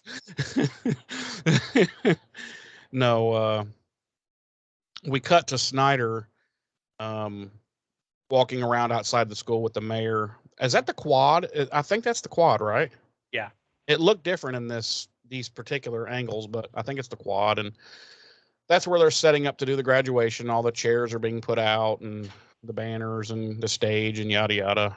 And the mayor's happy, and he's like, you've done a really good job, Snyder, my friend, and yada yada. And he's like, and you will be repaid for this. Let's just mark that debt paid. And Snyder's like, okay, can you write me a check? Then we cut to the gang back in the library, still talking about, the Ascension and everything with Anya, and Willow and Oz arrive. And Willow says, hey, why is the evil girl part of the group? And then they explain that she's been to an Ascension before, and she's like, oh, well, okay, fine. And about that time, the old mayor walks in. Mr. Dick himself. Richard Head walks in. The third. And, lots of shit talking. Lots of, him boasting and whatnot. And at one point he says, he's like, not very far from Giles, and he says something bad about Buffy. And all of a sudden, Giles just fucking reaches over, grabs that fucking fencing saber, and fucking just skewers the mayor with it, just right through his fucking chest. And the mayor, like, falls back and grabs, he's like, whoa! As the mayor does, and he ends up pulling the sword out of himself and tosses it back to him and does some more shit talking. I mean, basically he's like, I'm going to kill all of you, and some of you might have quick deaths. The other ones, sorry about you. And then he just shows them his dick for some reason. And they're all like, whoa, mayor. What prompts Giles stabbing him is Buffy says to the mayor, you really just like hearing yourself talk, don't you? And the mayor says something, and then he's like, I'm gonna eat her. And that's when Giles grabs the fencing sword and stabs him. Again, like I fucking loved that. Like, yeah. It was just pure. Like, there was no thought given to that action. Like, the mayor threatened Buffy, and Giles fucking didn't even think. He just reacted. Yeah, just offed him. Had he not been invulnerable at this time, that was game over for the mayor. Yeah. Now Xander catches up with Anya in the hallway, trying to find out where she's going. She's fucking leaving town. which I'm going to be honest, I don't fucking blame her. Because I was like, wait a minute, why don't you all just pack your shit and leave this shithole and be like, you know what, fuck it. I have a question. Maybe I spaced it while you were talking, and if I did, I apologize. Did you mention that Anya, in the previous scene, Anya did tell them that the mayor isn't going to become the same demon that she previously saw the ascension of? No, I didn't mention that. Okay. Well, he's not. Yeah, I figure people who watched the episode would know that. Just saying. As I felt it was worth mentioning. Well, you were wrong, but Xander. So yeah, she's leaving town. She's like, "Fuck this." She's like, "I don't want to die. I've only been mortal for like what, a few months at this point." And she's like, "This is crazy." And he's like, "No, you should stay. You could really help. We could really use your help." And she's just not having it. She's skedaddling. And at that point, Cordy walks up, and she asked, "What does she ask him?" I didn't write down exactly what she asked him. She asked him something, and he said, She asks what Anya's issue is. Yeah, and he's like, "Oh, she's freaking about she's freaking because the mayor's gonna kill us all during graduation." And then Cordy's like, "Oh, anyway, you going to fifth period?" And Xander's like, "Yeah, no." And she's like, "Me neither." And they both just kind of go off. And I was like, "Are they going to make out in the closet again?" Like, that really hit me at first. I was like, I wonder if they're gonna go make out again. Anyway, so we cut to Buffy's house, and Buffy's packing, and Mom comes home. And what is Mom's first fucking thing she says? "Are you running away again?" I'm like, first of all, she's 18. She can't fucking run away. They would just be called moving the fuck out. But why do you have to? She has brought this up like 9 times since that episode. And it drives me crazy. And then she follows her around, and she's like, "And why are you packing my bag with my stuff?" And Buffy's like, "'Cause bitch, you're leaving. I'm tired of your shit." No, she's like, "You gotta go. I need you out, this big demon, yada yada." Mom's like, "I can't leave you." And she's like, "Of course you can. We don't have the budget to pay you for this episode." And Mom's like, "Yeah, you're right. Okay." And then she's like, "Deuces, bitch." And she leaves. Basically. And then we cut to Willow's house. And she and Oz are, Oz is on the computer doing some research or looking at porn. I don't know. And she is laying on the bed looking through books. She's still trying to find a spell to stop. It's definitely porn. Yeah, he's definitely. Oh, and it's shitty, like 99 dial-up porn. So it's like a GIF, but it takes like, a minute to load. And then when it gets, it goes down really slowly. And then when it finally gets down to the fucking good stuff, it's a chick with a dick. So he's like, "Fuck," because I'm hetero. And so, yeah, anyway, she's apparently exhausted all her, looking through all these books. She's found nothing. She's like, I can't even change Amy back to a person yet. And they look over at Amy, and he's like, "Yeah, but she's got the cool habit trail going on." And then, Oz is being Oz. He's not really ever flustered or freaked out. And she's like, "Can you please just freak out or something, and help me out here? And, it would be a good thing, something for us to share, 2 people freaking out." And he just all of a sudden gets up and kisses her. And they gon' fuck. Because the camera kind of cuts away, and shit's getting hot and heavy. And at this point, they haven't fucked, right? They've never fucked before. Nope. And Willow, we know Oz is not a virgin, right? But Willow is, right? Right. Okay. Yep. So it's a big deal. Not sure why we had to clarify that, but okay. Go fuck yourself. So then, I do want to say, when he gets up, like out of nowhere and kisses her, Willow asks what he's doing, and he says panicking. Well, I thought he said, "I'm gonna fuck you." No, that's not what No, he said. that's not what he said. Okay, No. my bad. He's panicking. Yeah, Which I thought was kind of cute because Yeah, she had just gone on the tirade about panicking. yeah, it really wasn't that cute. Wasn't worth stopping me to talk about. So no, Wow. no. Then we cut. Let's see, where did we?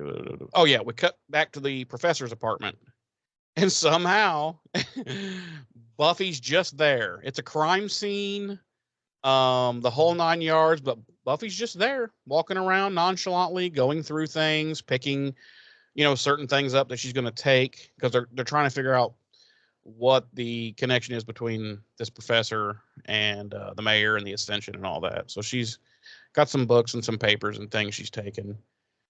And right around that time, she hears a noise and she looks at the door. There's that fucking music again, dude. I don't get it. Fuck. I don't know. Oh, it's because it's Angel.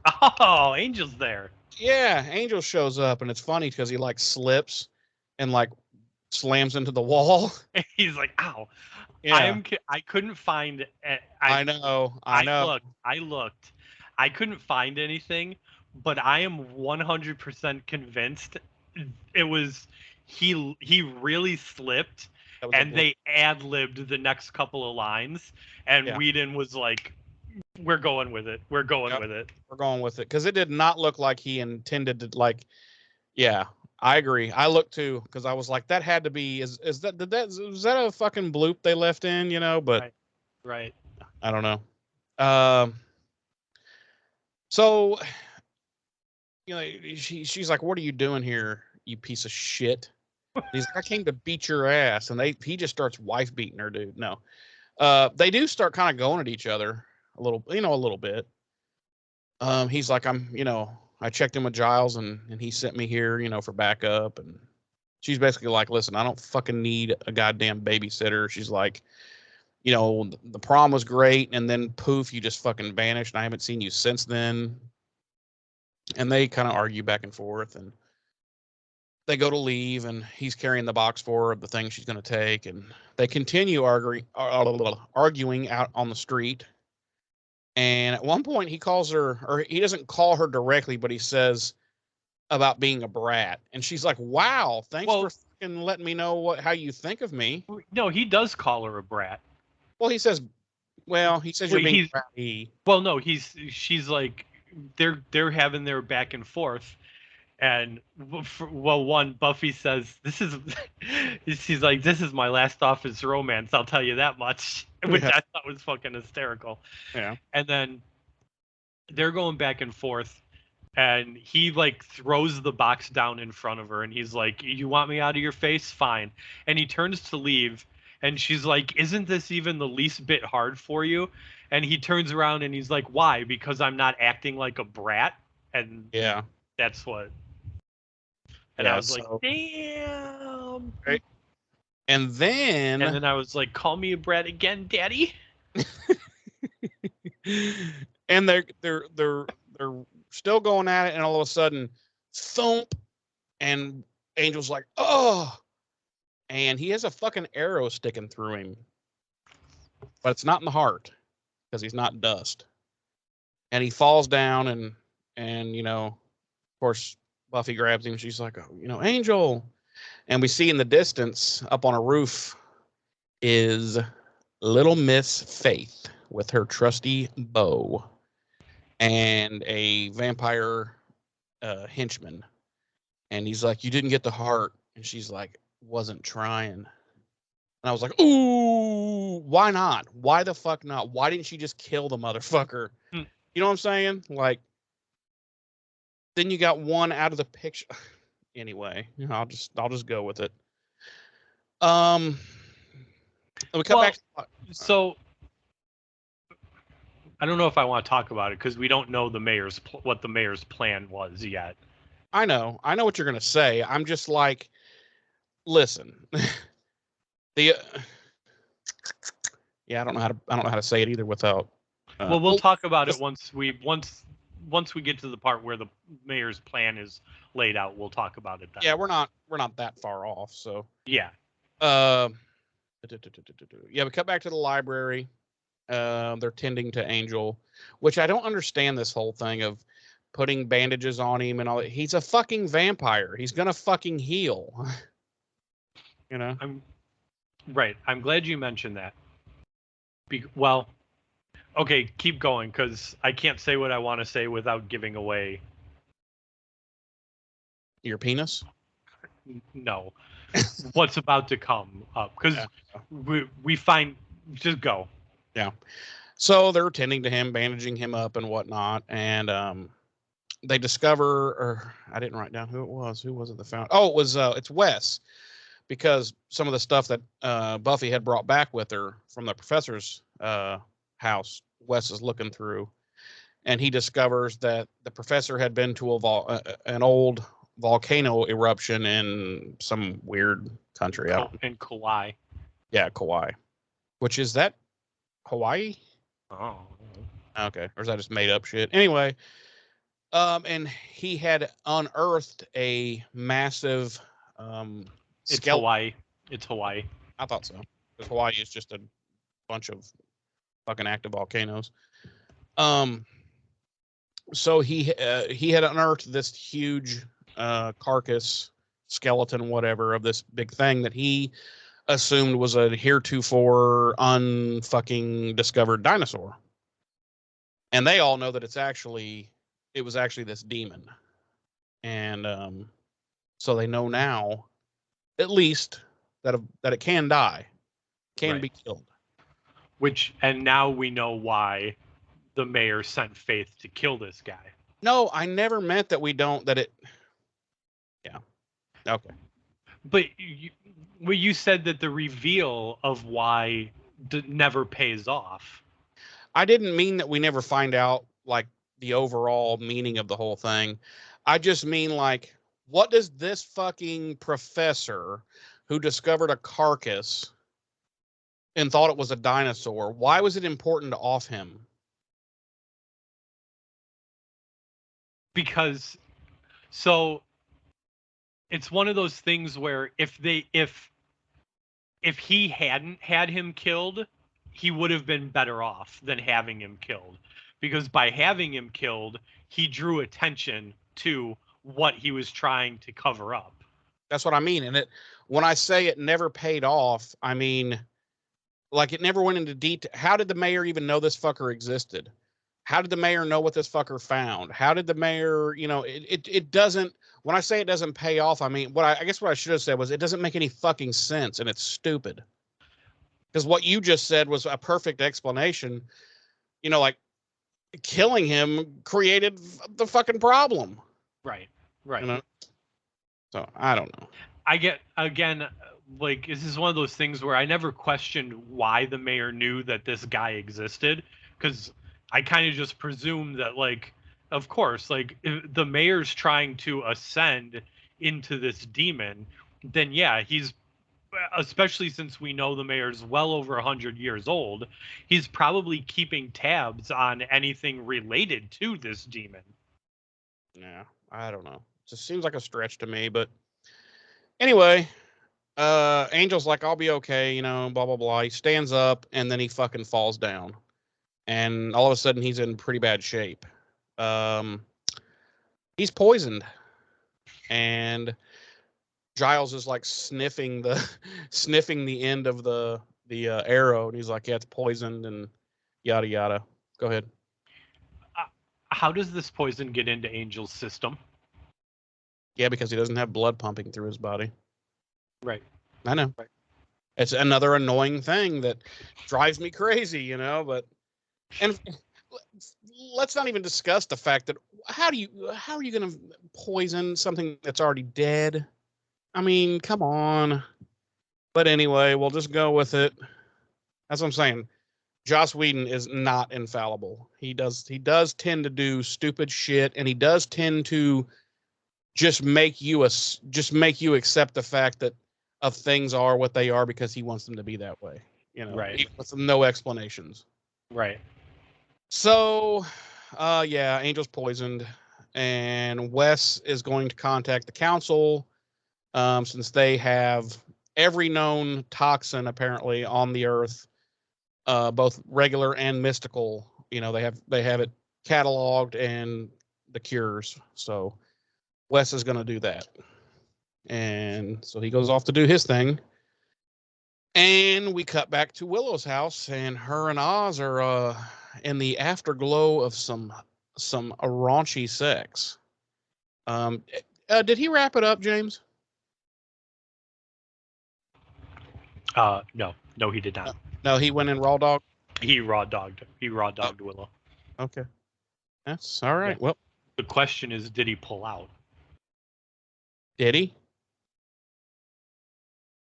Well, you knew he didn't wrap up, so I figured you would know. I mean, he did. He pulled out. Okay. He pulled out. Okay. Where did he come? On his on his own face. Because he's Oz.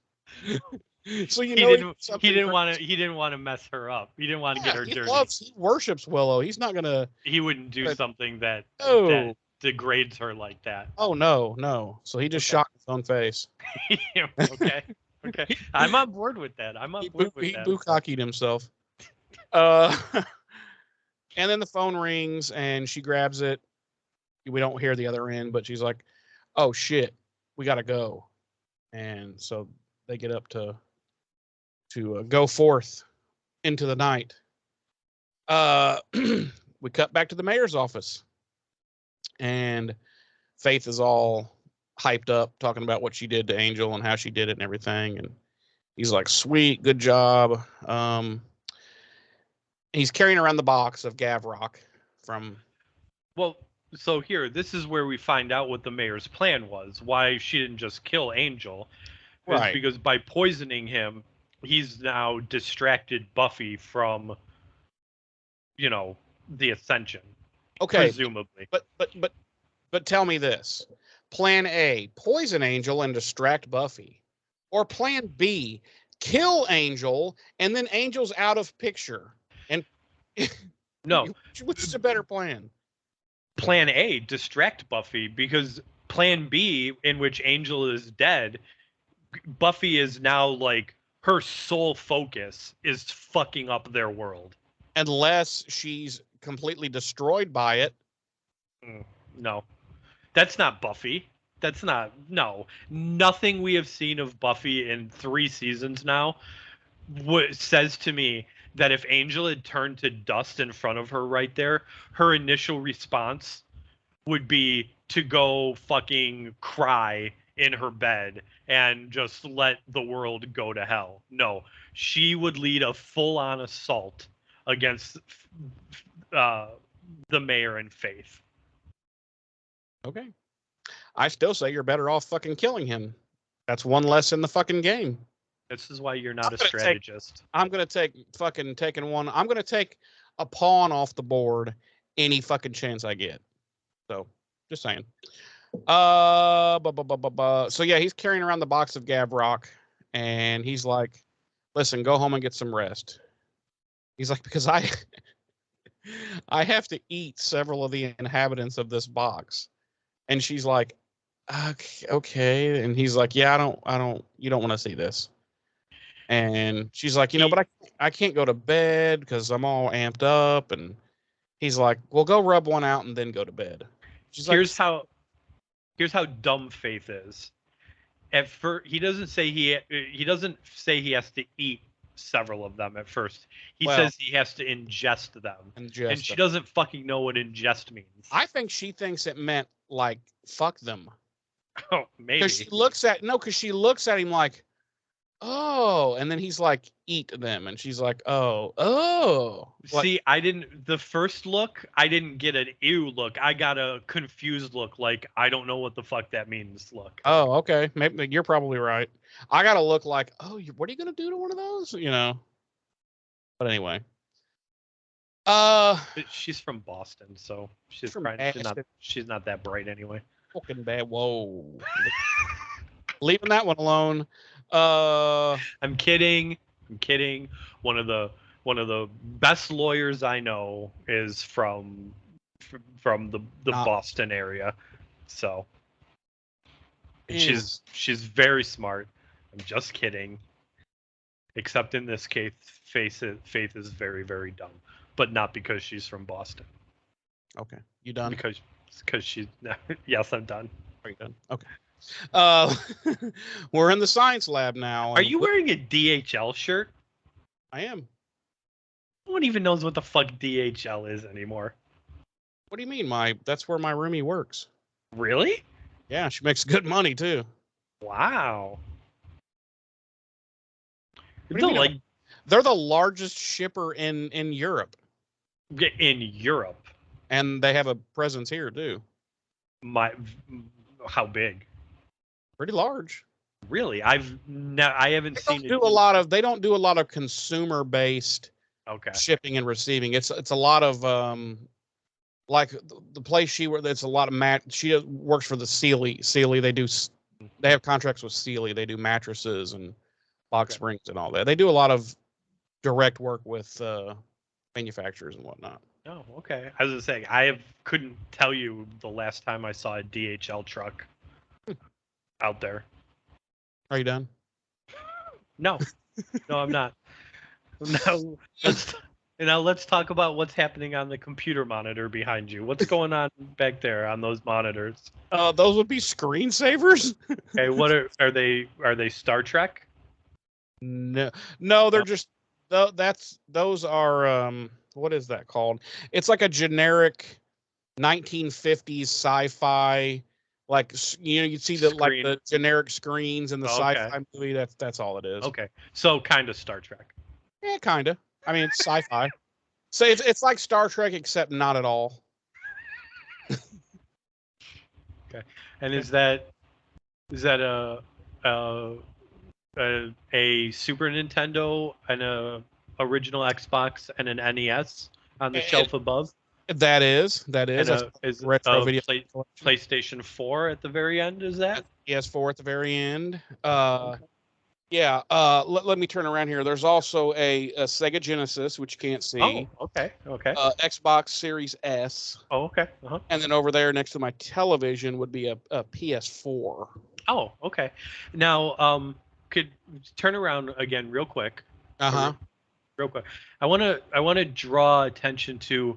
Can you maybe do something about the cable management under that desk there? It's looking a little rat nesty. Oh God, no! Do you know how many times I have cable managemented underneath that desk, and how many? Listen, at one time I had that looking like beautiful, and then you have to start unplugging shit to like move shit or do shit, and it just off, and you're just like fuck it. If it catches on fire, fuck it. So yeah, I'm not gonna do that. Okay. And what on this little table right here or little shelf? What is that? What is that? This would be a heater. Okay, heater for the wintertime. A little ceramic. Okay. It gets a little chilly. It's an Amazon Essentials. Okay, it gets a little chilly in your bedroom. Like the central heat's not quite up to snuff. Well, I'm the furthest from the furnace. Okay. And everybody else has 2 vents in their room. I only have 1. Okay. So it's balls cold in here. Okay. Anything? Yeah, I think that does it. I don't see anything else of interest. A Star Wars poster there on the wall. I see. That's okay. Oh, this here, yeah, that's a temporary thing that's covering my wall safe. Oh, okay. What's in the wall safe? Porn, money, and used condoms. Okay. Yeah, I saved them all. Okay. So there's one condom in there? Yes, there's only one. Okay. There's only one. And it's from 1999. Okay. And before or after this episode aired? During. Okay. Okay. And what's the combination to that safe? 33, 33, 11, 11, 99. 99. Okay. All right. Remember 99. Yeah. Okay. Are you Now done? I'm done. Now I'm done. Okay. Sorry, ladies and gentlemen. Don't blame me. So we're in the science library, or the science lab, I should say. Aren't we? Isn't that where this was? It was kind of hard to tell, but isn't it the science lab? Yeah. Yeah. Okay. Sorry, Get I had the dick the out of your mouth and I had the microphone muted so that you couldn't hear me gobbling my. so we couldn't hear you throating your You sucker. couldn't hear me throating my sucker. So yeah, Willow's needs some things from the magic shop in order to test this poison to see if it's just regular poison or if it's mystical. And Xander, he's like, I don't have any money. And she's like, just tell him it's for me, loser. And he's like, hang on, let mommy get some money out of her purse, you fucking. Anyway. And when he leaves and he heads out into the halls there, he runs into Anya. And long story short, she wants him to come with her. Like she's like, the thought of you dying or whatever, I don't like the way it feels inside, and just come with me and blah blah. And he's like, yo, I can't, these are my friends, I'm not gonna abandon my friends. And she's like, well, it's not like you're gonna be any help to him anyway. And he's like, wow, bitch, wow. And so eventually he's like, listen, I gotta go. And she's like, but aren't we gonna kiss? And he just leaves. Can I say, like, no, you can't, you've said enough. Okay, this confused the ever living shit out of me. well, that's because you're dumb. But, come on, like, where the fuck did this romance come from? Yeah, I don't know, but I like it, but I don't know, because they went to the prom, we know that, but as far as we know, that right. was it. And prior to the prom, they had little to no interaction. Yeah, well, okay, this brings up an interesting question. Did Xander hit it after the prom?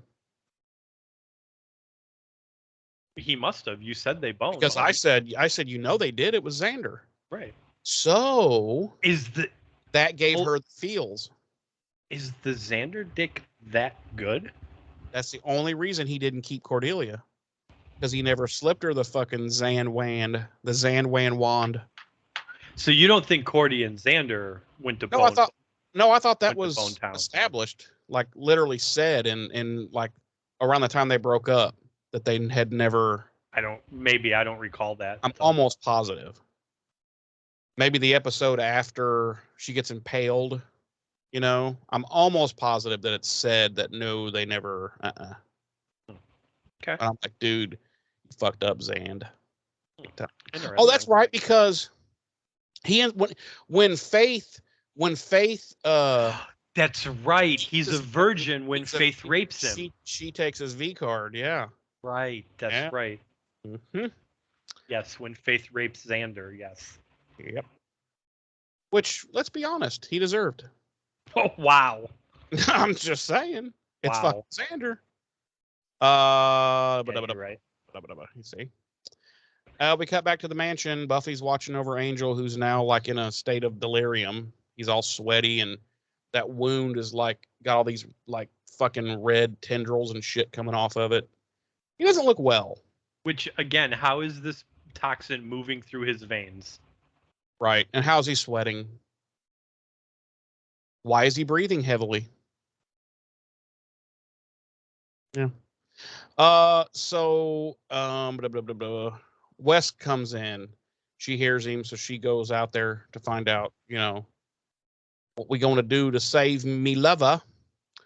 And Wes informs her that the council will not be helping because they have a strict policy of not helping vampires. And whoo, buddy, you can immediately see on Giles' face, he's like, oh, that was such a bad idea. And Giles even asks him, he's like, did you explain to them that this is an extenuating circumstance? Yeah.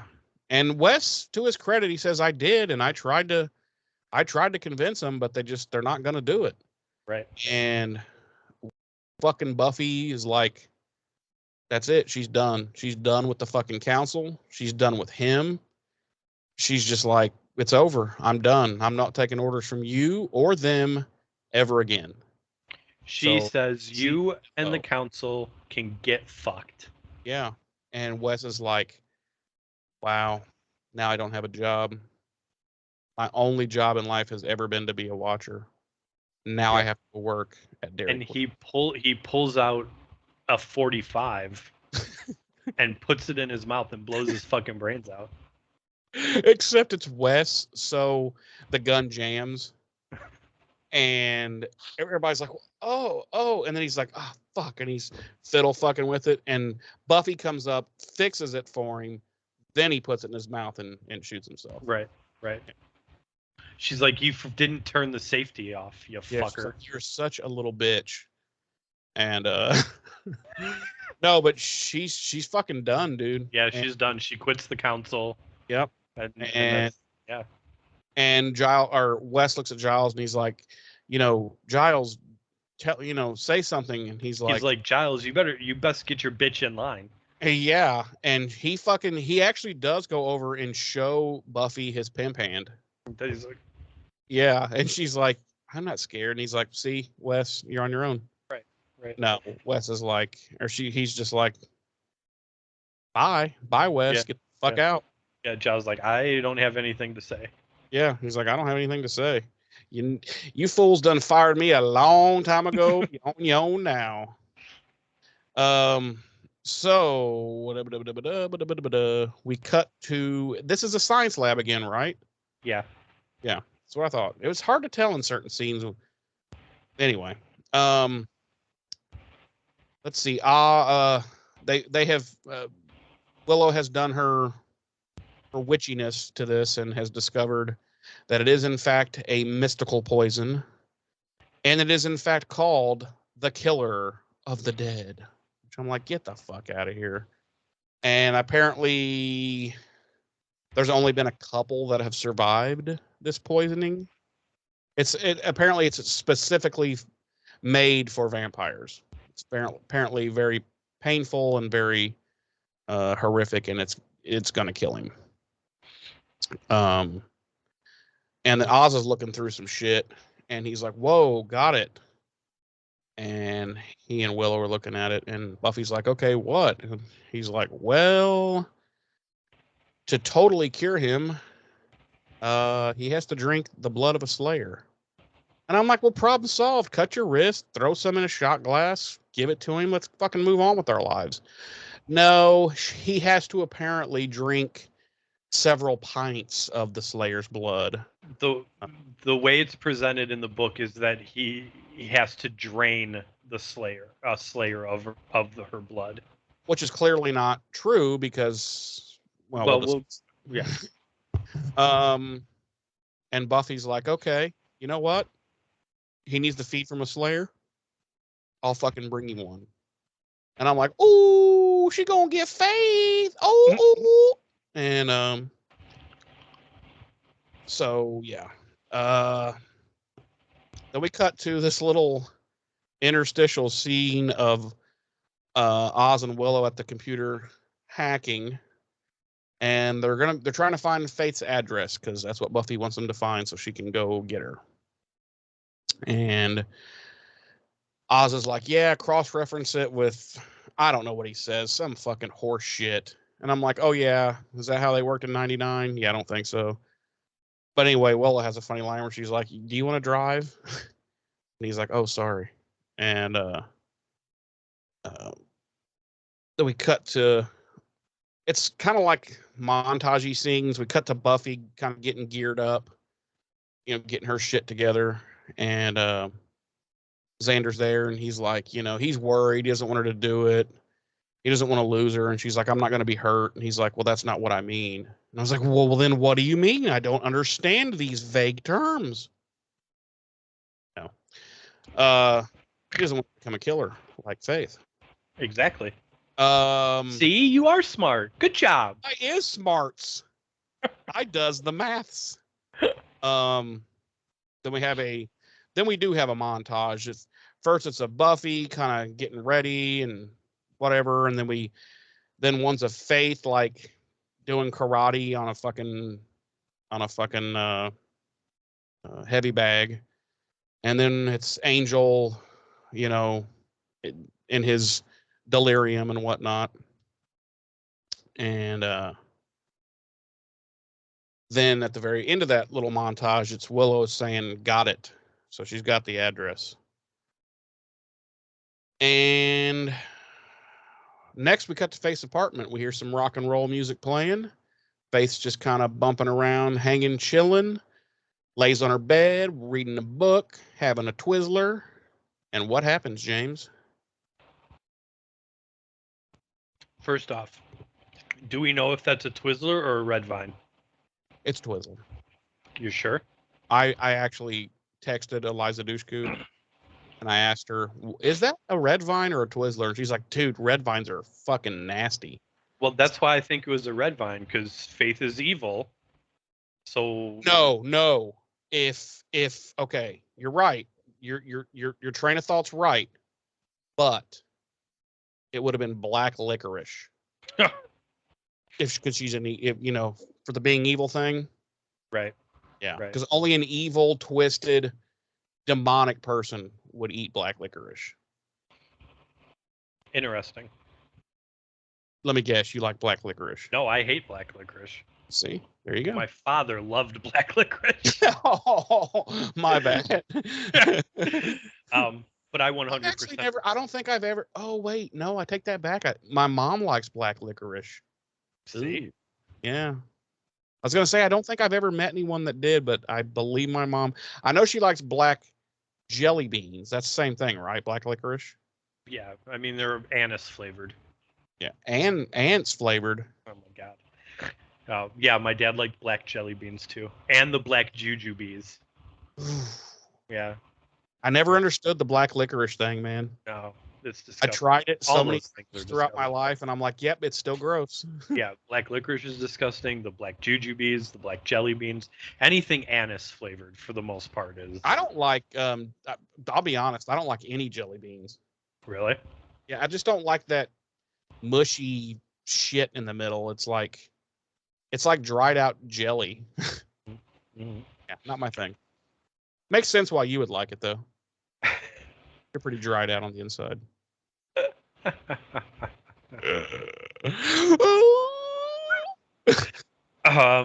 Where did you leave off? We're in Faith's apartment. She's having a Twizzler. Buffy comes in completely. She's completely nude, but she has the knife in her hand. Buffy shows up. She says, "We're gonna fight naked." Buffy shows up behind Faith, who's like just chilling on her bed eating the Twizzler. Turns Faith's music off. That was that's the worst thing she did to her in this whole episode. You'll never touch another person's music ever. That's just wrong. They have some back and forth. Buffy tells her there's a cure for Angel's poison. You know, Faith's like, "Oh, what is it?" And Buffy's like, "Your blood." Faith's like, "Yeah, you'll never take me alive." And she does. She takes her. Buffy says that's not a problem. They end up fighting. They end up out on the balcony. Buffy handcuffs her and Faith together. And it has the awesome line of "stick around." Yeah, that was lame, actually. Yeah. I was like, "Oh, Joss, come on, bro." We cut to Willow and Oz. They're watching Angel, who's like calling for Buffy. Giles and Xander are in the library, and Giles finds out the demon that the professor had found the carcass of is Ulvacon, and he finds a book with a picture in it. And they open the book and they proceed to fold out the page 3 times. So it's the drawing of the demon takes up 4 pages. Yes, it does. And We cut to the mayor in his office. He's eating the spiders, telling his vampire henchman how great he feels. Another henchman comes in and tells him that there's trouble at Faith's place. We cut back to Faith's place. They're still fighting out on the balcony. Faith breaks the handcuffs. Buffy pulls out Faith's knife, and Faith's like, "That's mine." Buffy's like, "You're about to get it back." They end up kind of like not on the ledge of the balcony, but like on a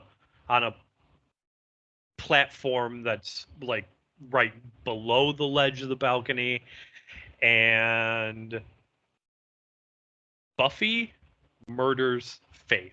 Straight up murders this bitch. Then that is not a joke. She plunges Faith's knife into Faith's gut, which is why I said initially, and why I disagree with your plan that they needed to kill Angel, because look at what happened when Angel is just poisoned.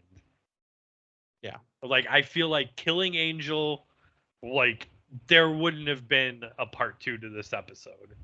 There probably wouldn't have been the rest of the series. Because she would have went off and killed everyone. Right. Yeah, she drives the knife right into Faith's gut, and Faith, like, you know, kind of realizes what happened, and she looks at Buffy and she's like, "You actually did it." And she backhands Buffy, more like closed fist, you know, punches Buffy. Buffy falls back onto the balcony. It's called a spinning back fist. And but she didn't spin. Okay, it's a back fist then.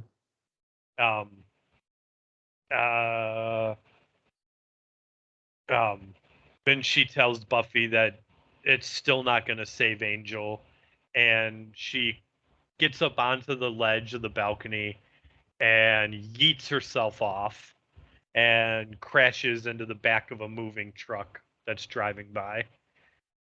And that's the end of our episode.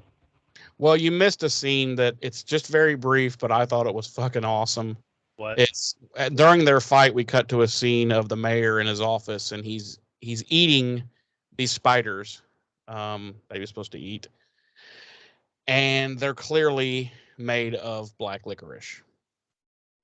Because his teeth are all black, and it's okay. It's like, but I didn't miss that scene. I specifically mentioned that scene. Oh, I must not have been paying attention to you. As normal. So, shall we rate, or shall we continue on and rate them at the? How are we gonna do this? We're gonna give it one. We're gonna rate it as if it was one episode. Okay.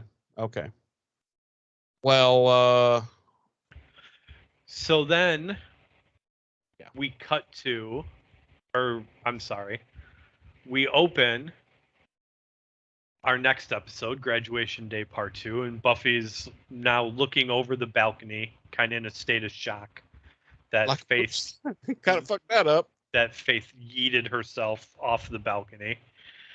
She puts the knife down and she climbs down the fire escape, and shortly afterwards we see that the mayor and his henchmen have arrived, and the mayor's looking through the broken glass out into the balcony and not realizing that he just missed Buffy, and he says, of course, Faith took the fate outside. She doesn't like to be, caged up, and he orders his henchmen to find them, and the henchmen kind of hesitate and kind of try and remind him about the Ascension, and the mayor. This is probably the legit fiercest and possibly scariest we've seen the mayor yet. Like, this is the first time we've actually seen him show some fucking emotions. He yells at them to find them. and he just stands there quietly repeating to himself, "She'll be all right. She'll be all right. She'll be all right." And that's our cold open of the episode. It is a good. It is a good. How do I say this? It's a good. It's a good inside look at him, that how much he actually does care for Faith. Oh yeah, and we're Because- gonna get more of that in this episode. Oh yeah. Yeah. So then we cut to the library, and Giles and Xander are having sex on the desk, Oh my God. and it's really weird. No, Giles and Xander are having. Not because it's not weird that they're having sex, or it's not weird because like there's two dudes having sex. It's weird because it's Giles and Xander. Giles hates Xander. Right. Yeah. It's hate sex is what it is. It's hate sex. So What, you've never had hate sex? only with your mom. So you walked into that one. Giles and Xander. I'm sorry. Giles is already sitting there, and Xander walks in, and he's like, here's your coffee made with, what did he say? Something lighter fluid, Peruvian lighter fluid or something like that. Yeah. And Giles takes a drink of it, and he's like, oh God, that's awful.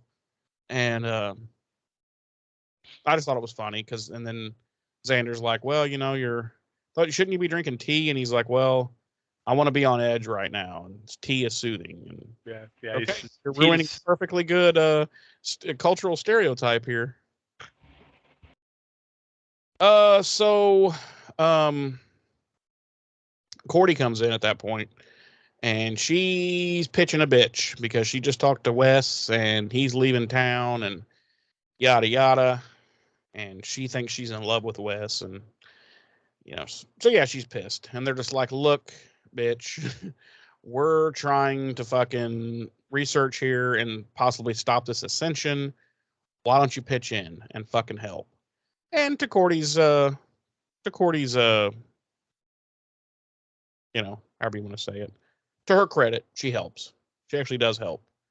And we cut to Angel's house, or dilapidated mansion, and now Willow's watching over him, and he thinks it's Buffy, and he's all grabbing her and like kissing her and shit, and Willow's just kind of wigged out by this whole thing. And then he kind of focuses on her and realizes that it's Willow. She's like, yeah, Willow, not Buffy. And she ends up leaving his room. She goes out into, like, whatever you want to call it, the living room. And Oz is there, and he's like, so how is he? And she's like, he thought I was Buffy and blah blah blah. And Oz goes, oh, you too. So at some point he was probably kissing Oz's hands too. And then Buffy arrives looking quite disheveled and clearly been in some fisticuffs. And they're like, no Faith. And she shakes her head. And she's like, you guys mind? I want to be alone with him for a while. They're like, no problem. We're tired of being here. I mean, sure, Buffy. So she goes in there, and he realizes it's her. It actually is her, and they're talking. And she's like, look, I can cure you. You just have to drink from me. And he's refusing. He gets up and out of the bed and stumbles out into the living room, falls down. And she's like, you're fucking going to do it, you piece of shit. And he's basically. Yeah. And he's like, no, I'm not going to do it. I'm not going to do it. Well, so she fucking punches him a couple of times until he finally vamps out. And then she's like, fucking do it, pussy. And he's like, I'm not scared. And he just, no. And then he bites into her, and they fall down, and he's on top of her. And okay. She lifts up her leg at one point and presses it against his hip. This is very erotic. Extremely erotic. Yes. Yeah, like she got moist from this. I'm just saying. And then all of a sudden she kicks with her foot and like destroys this coffee table. Yeah. And then she's not dead or out, but she's just kind of like, at one point she reaches out and grabs like what appears to be like a pewter pot when and like just crushes it. crushes it. Like, Yeah. yeah, it was very erotic. Yeah. I And was so, half chubbed. I know you were. I know you were. So Only half though because they were fully clothed. Well, right. Angel was shirtless, but And that was enough for you for the well, half. I didn't get the full chub because all I could see was that stupid tattoo. Yeah, I know that tattoo. Just yeah.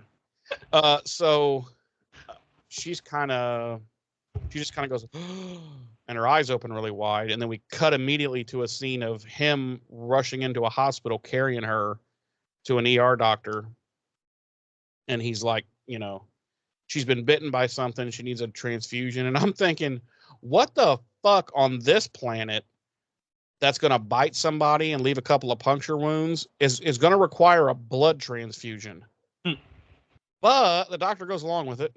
Of course, he does question him about, are you guys on drugs? And he fucking like breaks the door handle at one point. Angel does. And he's like, listen, you just fix her or I'll fucking eat your face. And the doctor's like, I'll get on it. And so he goes out to make some phone calls. And we cut to the adjacent ER room. And it's the doctor telling the mayor basically that Faith is fucked. Faith is there. They have her in the hospital, but he's like, the stab wound and the kidney damage and stuff, it'll all heal. He's like, but the head trauma, she's fucking mashed potatoes. She's never gonna, he's like, she'll probably never even regain consciousness. But if she does, right, it's just gonna be, mashed potatoes. And the mayor is just, he's not even saying anything. He's just in fucking shock. Like this seriously does a number on him. And another nurse walks in to tell this doctor that the other doctor needs his help because there's this other girl and she's been drained of blood and blah, blah, blah. And of course the mayor knows exactly who, why, and what, where, how, for all this is. So he makes his way over to that room. And he puts his hand over Buffy's mouth and nose and begins to suffocate her. And she can't really fight back. I mean, she's literally barely alive. Right. At which point, fucking Angel comes in and grabs him and fucking throws him back. And they have some words back and forth.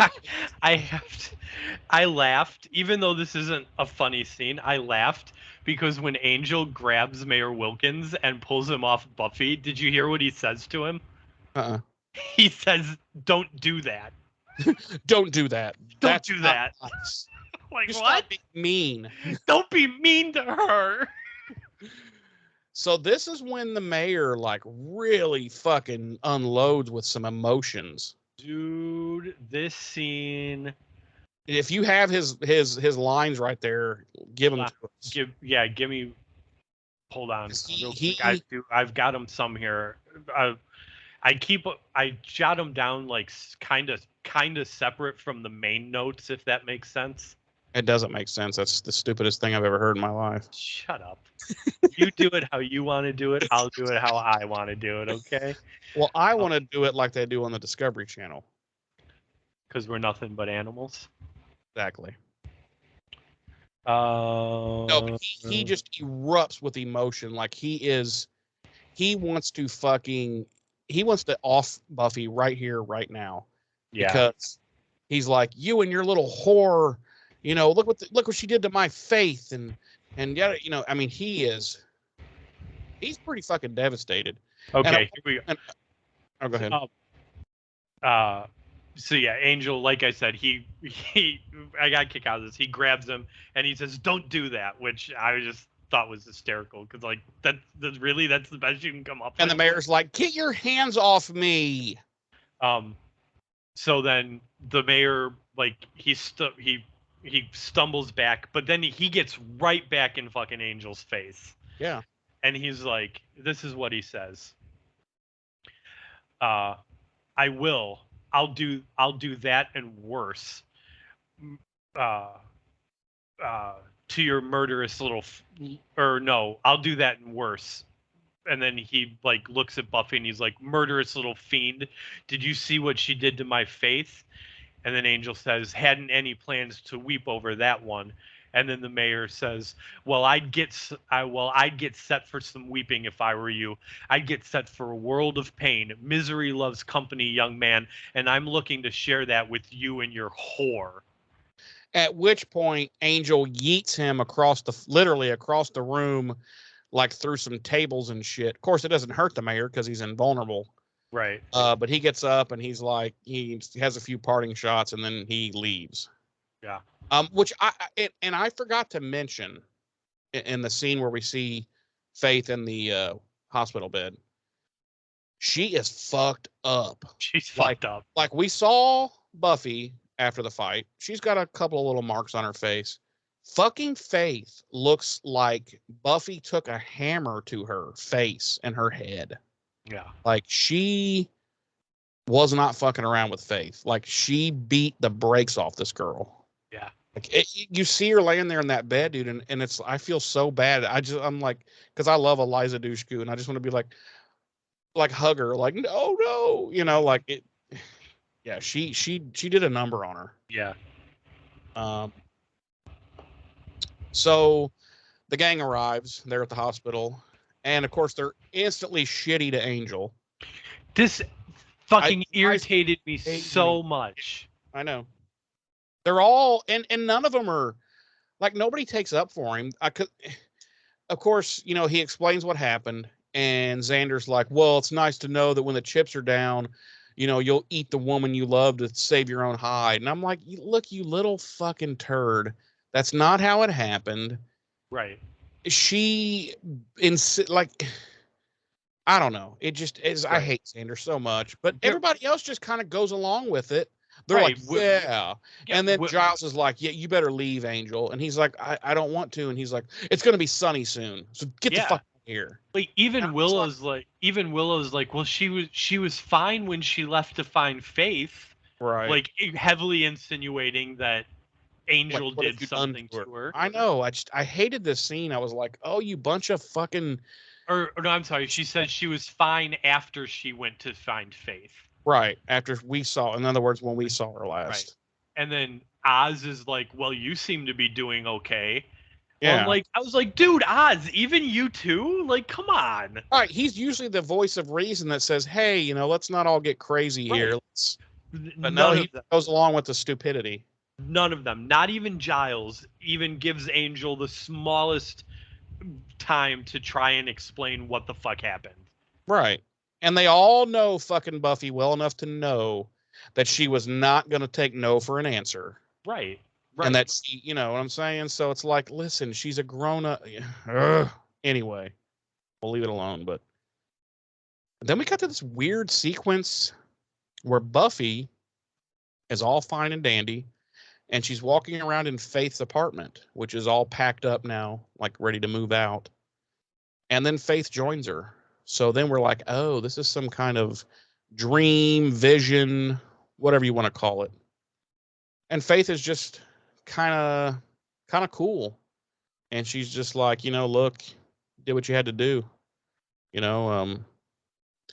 She tells her at one point, use his weakness against him. And she's like, oh, sorry. And she has a notepad. She's like, what was his weakness again? But she's like, use his weakness against him. And then she's like, well, I'm giving you all this stuff. And Buffy's like, well, what am I going to do? I don't need all this stuff. And she's like, well, just take what you need. And then Buffy wakes up in the hospital. And she gets up out of her bed and she kind of wanders. They're in like a big open area of the ER. She wanders a few beds over and it's Faith. And she bends down and gives Faith a kiss on the forehead, which I was like, okay. Like, I hate you. I don't know. I didn't understand what that scene was supposed to represent. Maybe forgiveness, maybe like I'm sorry I had to do what I did. I'm sorry I shouldn't have done what I did. I don't know. I don't fucking know. I don't think Joss Whedon knew either. I think he was just like, here, just do with that what you will. No, I think it was meant to represent that. That's why Buffy kisses Faith on the forehead when the dream is over. It was meant to represent that Buffy was ready to do what she needed to do to stop the Ascension, whatever it took. Because if you remember back to what was the episode name when they played Faith and she thought Angel had gone evil again? Which episode was that? It's like 2 or 3 episodes ago. I don't recall. Yeah. If you remember, her and Faith fight at one point, and Faith is like, what are you gonna do? Kill me? And then Faith kisses her on the forehead and tells Buffy, "You're not ready for that yet." I forgot about that. See, now it makes sense. Okay. See, if he had just cut in like a little flashback right there of Faith kissing her like that and saying then her doing, dude, it all would have made fucking sense. But asking somebody like 3-4 episodes later to tie that together, especially when you're fucking in your 40s and can't remember shit. Well, I mean, not to give anything for the future away, but how about the fact that, several seasons from now, we're supposed to remember Little Miss Muffet counting down from 730. Oh, yeah, I know. Like, now you're talking like multiple seasons. Yeah, now you're talking some Inception level shit. Right. Like, really? Right. Yeah, I got you. And then she comes wandering out into the waiting room. She's dressed. She's ready to go. And the gang's like, what the are you okay? Or everything fine? And she's like, yeah, I'm ready. And they're like, for what? And she's like, war. And they're like, what is it good for? I was literally just going to be... I was literally getting ready to be like... And then Giles is like, what is it good for? And Will's like, absolutely nothing. So see, great minds think alike. And meanwhile, Xander has no concept of music or anything, and he's like, "What the fuck's going on?" He has no culture in him at all. We cut to the mayor, who's out in the quad, kind of doing the finishing touches on the graduation area. Really quick. No. Snyder. Who did I say? Mayor. I'm sorry. Anyway, Snyder, principal. By the way, I wanted to ask you. So when you graduated, was everybody's diplomas just in a basket with a? I was gonna bring this up exactly. When was the last time diplomas were handed out like that? Yeah, like generic. Because I got mine in like student, you have graduated. Right, because I got mine in like a book thing. Yeah. It was like mounted in a it has book. Your name and right. Yeah. I mean, I'm sure these diplomas have their names on them too, but do they though? Because later, I don't think they do. I really don't. Because later, Giles is like, "Hey, I fished this out of the wreckage. It's never been opened. How would he know it was her?" I think it's just one. I'm just saying. I don't think they have their personalized. I think it's just like, congratulations, student, you have graduated. And maybe. Yeah. Seemed pretty generic to me, but anyway, Snyder makes a weird, like, he feels something's up or gonna be up, because he's just got this look on his face and he kind of looks around like something's not right. And the first time you're like, maybe Snyder's not as dumb as he looks. Then we cut to the library, and but that doesn't last long, because he proves he is as dumb as he looks. Well, yeah, but he has a brief moment of firing, neurons there. Back to the library, and the Scoobs are listening to this long, detailed plan, apparently, that we don't get to hear, that Buffy lays out to them all. And at some point, somebody says, or Cordelia says, "That's the craziest plan I've ever heard." And Oz goes, "Let's attack him with hummus." And she goes, I take that back. And I'm just like, God, I love Oz. Yes, it was fucking hysterical. I know. Let's attack him with hummus. And I'm like, no, I love hummus. Don't waste the hummus. Right. So How come we when we eat too much hummus we say I ate too much hummus instead of I self-sabotaged myself? Sabra is a brand of hummus. oh, okay. I guess the joke's only funny if you know that. Yeah, it is. Are you done? I mean, I could go on. No, thank you. No, thank you. How come crossing guards are called crossing guards and not human traffickers? Are you done?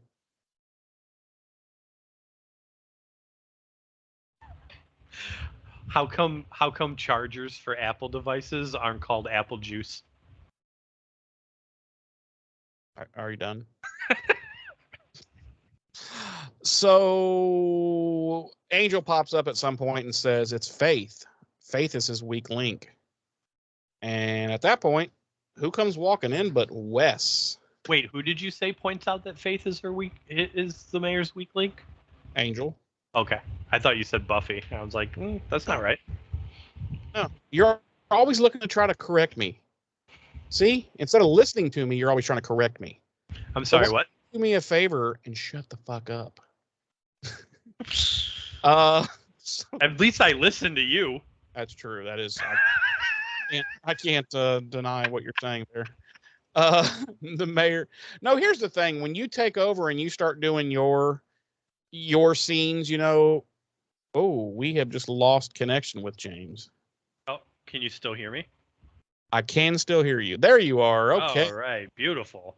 Yeah, Eiffel. I thought maybe you lost. I was like, uh-oh, what do we do now? That's never happened. As long as you could have still heard me, I would have been okay. Let's keep trucking. Well, I was waiting to, is he still there or did I lose him completely? Okay. That would have sucked, considering we're so close to being done. Well, we would have just picked up from there, That's true. with some magical editing. So we cut to the mayor who's giving a big rah-rah speech to the goons, basically telling them what he wants them to do, which I'll explain more in detail as we get just a little further along, but I'll leave it at that for now. Did you mention that Wesley showed up? Oh, that's what I was trying to. Yeah. So Wes shows up, and they're all kind of like, the fuck's this guy want? And Buffy's like, what are you doing? Are you here to scream like a woman? And I was like, oh. Anyway, he's like, no, I'm just here to help. I just want to help. That's all. Just tell me what I can do to help.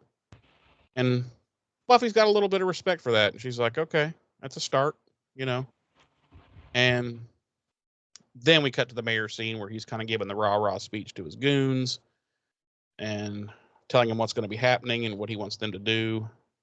Then we cut to the Scoobs back in the library. They're still looking at shit. And Wes has discovered that there's going to be an eclipse at the exact moment of that's when the Ascension is going to happen, is when there's an eclipse, which means there's probably going to be vamps involved because no sun, the vamps. And Angel's like, well, puts me back in the game too. And Buffy's like, no, it doesn't. No, I don't want you there. Fuck off. And he's like, okay, fine. And he leaves. And we never see him. We never see him again. Who even heard of that actor anyway? So then we have a montage where we're going back and forth between the mayor and his goons and the Scoobs that are all making their plans. And the mayor's basically like, okay, you guys don't really have to do anything except keep everybody from escaping, more or less, and kill them if you want. He's like, but do not drink from them because I need to eat them. It's very important, right after the Ascension that I feed on all these people. You can kill them, but don't feed. And he's like, if I see blood on anybody's lips, it's a trip to the woodshed. And then the Scoobs, for storytelling purposes, obviously, they're kind of keeping everything vague. Right. They don't want to give anything away to us, the viewers, yet of what they're planning to do. But we hear little bits and pieces. Everybody's seen the episode who's watching this, so you know what I'm talking about. And Buffy's like, get everyone. And then we see Xander going to get Harmony, and Willow goes to get Percy. We assume that at some point Oz has gone and gotten Larry and Jonathan, because we'll see them together too a little bit later. So something big is in the works. There's a lot of people involved. Oh man, do I love this next scene. Oh, I'll even let you have it, because you'll probably do it more justice than I will, but I love this scene. Wes and Cordy in the library. Oh, you want me to do the Wes and Cordy in the library scene? Yeah. Okay, so they're in the library and they're packing up all the books. And Wesley, they've got their backs to each other, and Wesley says to Cordelia that, you know, once this is all over, I'll be going back to England, since there's no reason for me to stay. And as they're talking, they're slowly getting closer and closer and closer together. And Wesley's like, unless there was some reason for me to be needed. And Cordelia repeats needed kind of breathlessly, and Wesley takes off his glasses and he's like, or wanted. And again, Cordelia repeats wanted breathlessly. And then they kiss. And it is the most fucking awkward kiss. It's like watching, is what I imagine it would look like if two fish tried to kiss. Well, it's as though it's as though Wesley has never kissed anyone his entire life. I was just gonna say, it looks like Wesley has never kissed anyone ever. Like even his own mother. It's like he doesn't even understand the concept of putting his lips to another pair of lips. It's hilarious.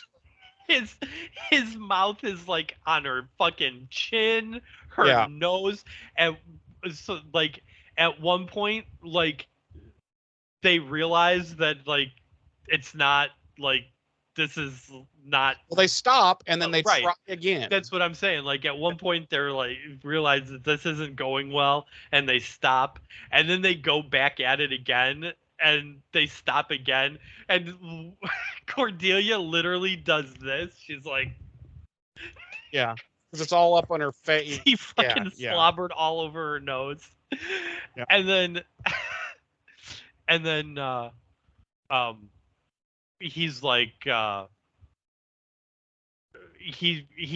she says something to him, and then he's like, I'll drop you a line sometime, and she's like, well, yeah, he goes, well, back to England. She goes, yeah. And he goes, I'll drop you a line sometime. And she's like, okay. Yeah, she's like, okay. That's the end of that romance. She's like, that would be neat. And then neat. They go back to packing the books. And like Wesley kind of glances over his shoulder at Cordelia, and she's just got this look on her face like, what the fuck was that? Yeah, like, wow. I avoided that, thankfully. Yeah. Okay, so then we cut to Jonathan and Larry that I had alluded to earlier, and they're getting stuff out of the van, out of Oz's van. He and Willow are inside the van. You can't really tell what it is. It's bags of something, and they're putting them into a shopping cart, which I'm like, where the fuck did they get this shop? Because they're on school grounds. I'm like, where the fuck did they get this shopping cart? But Oz is like, okay, take that, put it with the rest. And they're like, Roger. And they slide the door closed. And Oz and Willow are kind of talking, it's pretty soon now and yada, yada. And they start making out again. I'm like, Jesus, ever since they fucked, they can't keep their hands off each other. So they're kissing and slobbing face and shit. And then we cut to and they definitely fuck again in that in the dirty ass van. in that dirty ass fucking that dirty hippie van. Yeah. And this time it is raunchy as fuck. And Oz does nasty things to Willow. And he hasn't showered since the night before. Yeah. So he stinks bad. Yeah. But my Willow never stinks. You understand me? He was like, listen, this bitch ready to get down in this nasty ass band van.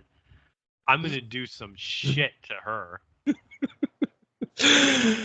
Okay. We're talking Cleveland Steamer. Oh, what about the Armenian war goggles? I was just gonna say Armenian war goggles, which I just learned about. Thank you. What about the Cincinnati bow tie? The Cincinnati bow tie, 100%. Now here's the real one. Did he do the orc claw? Yes, he 100% did the orc claw. Oh man, wow. Yeah. That's a lot to do. That's a lot to cover in that short amount of time they had. Mm-hmm, mm-hmm. Okay. And I don't know if you noticed, but later on at graduation, Willow's gown is plastered right to her ass. Yeah. So you know where he finished this time. On his own face? Nope. No. Okay. But I'm sorry. I'm sorry, people. I'm sorry. Really should be. We both really should be. We should be. Yeah. So we cut to Angel and Buffy kind of prepping, putting some weapons and stuff together, and yada yada, and they're talking kind of just about what's going on, keeping it professional. And all of a sudden he just says, "I'm gonna leave when it's over. I'm not even gonna say anything." And she's like, "What?" This dude, listen. Like, why didn't he just do it? Why did he have to say it? Yes, I was like, dude, and obviously, my love of the Angel character is well documented on this podcast and other areas of my life. Trust me. Yeah. I was like, dude, you are being such a dick right now. Why would you even bother to tell her you're not gonna say goodbye? Just don't fucking disappear. Yeah. When it's all said and done. Yep. I know. Because this is another, it hits her. She almost loses it, but she's able, he goes to say something and she just holds her hand up like, fucking enough. Yeah. And he leaves the room and she's just like, wow. And we see that she's got Faith's knife again. And I'm like, how is that not in police custody at this point? The knife? Oh, the police 100% never got to that apartment. Never. They never. Oh, that's right. Because the mayor, he can pull all the strings. And okay, cool. Yep. I can go with that. And then, ladies and gentlemen, graduation starts. The old stupid song plays. All the kids file in, sit in their chairs. Willow and Oz arrive kind of late. Because they were fucking in that dirty ass band van. She was getting the orc claw, and then she got the Philly fake out, and she was like, "I've had enough. I tap out." Right. And it's like, yeah, I'm Oz, baby.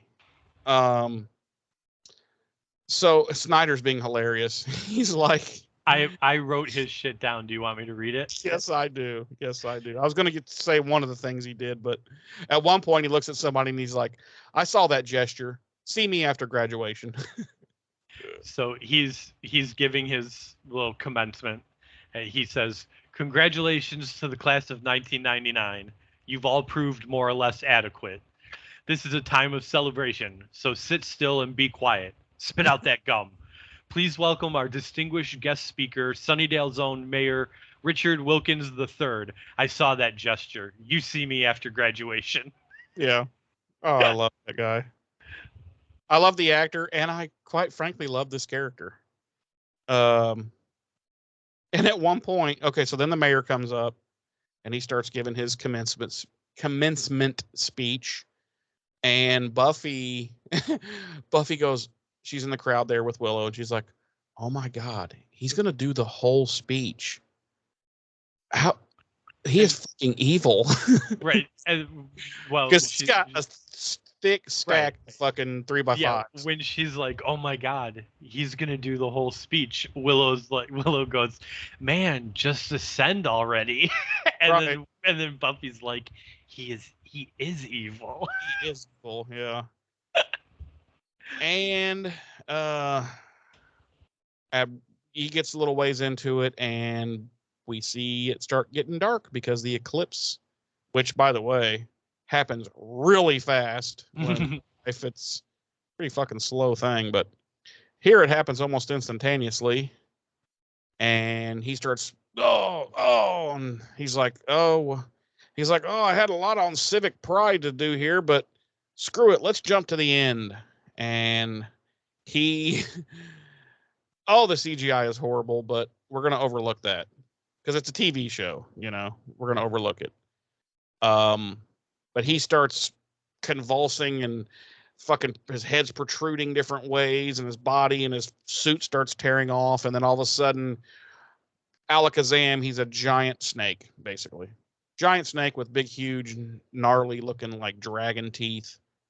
I mean, if I saw that thing in real life, I'd be freaked the fuck out. So, all the parents and adults and shit start scattering, but no kids run. They all pretty much just stay right there. They all stand up and they're just kind of watching. And at around that time, Buffy says, now. And all the students fucking pull off their graduation gowns, and they're all strapped, dude. They've got different weapons hung around their necks and in different places. And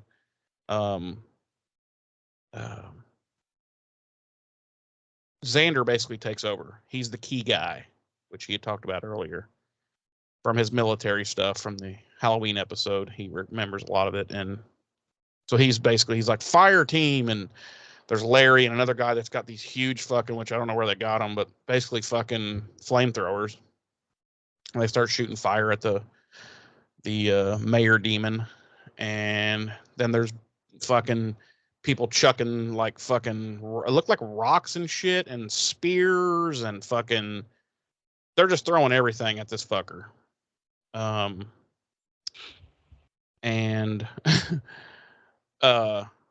we see the vamps are about to kind of close the gap and smush the thing in so that the fucking demon mayor can feed. And we look up and we see a group of people.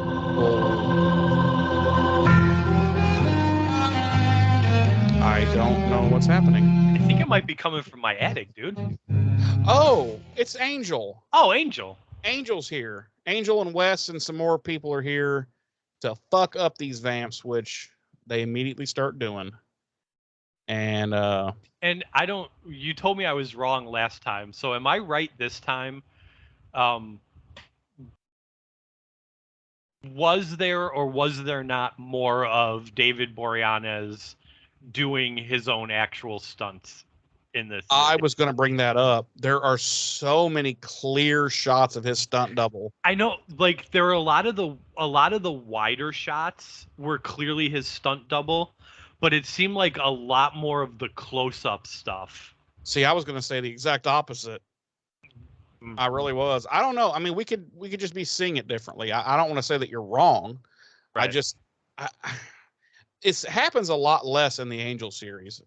Like it seems like David Boreanaz was like, listen, I got to do more of my fighting. Like, obviously, I can't do some of the big stunts and crazy shit because they would never allow that. But like, he did a lot more of his own fighting choreography in the Angel show than he did here because, woo, buddy, it wasn't good.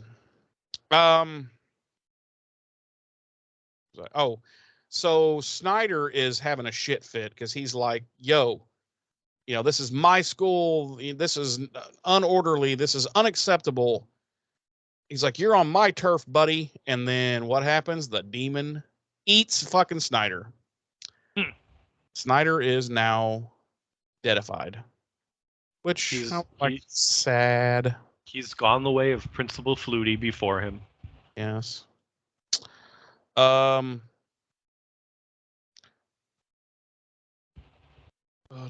Okay, so Buffy gets the mayor's attention with the knife.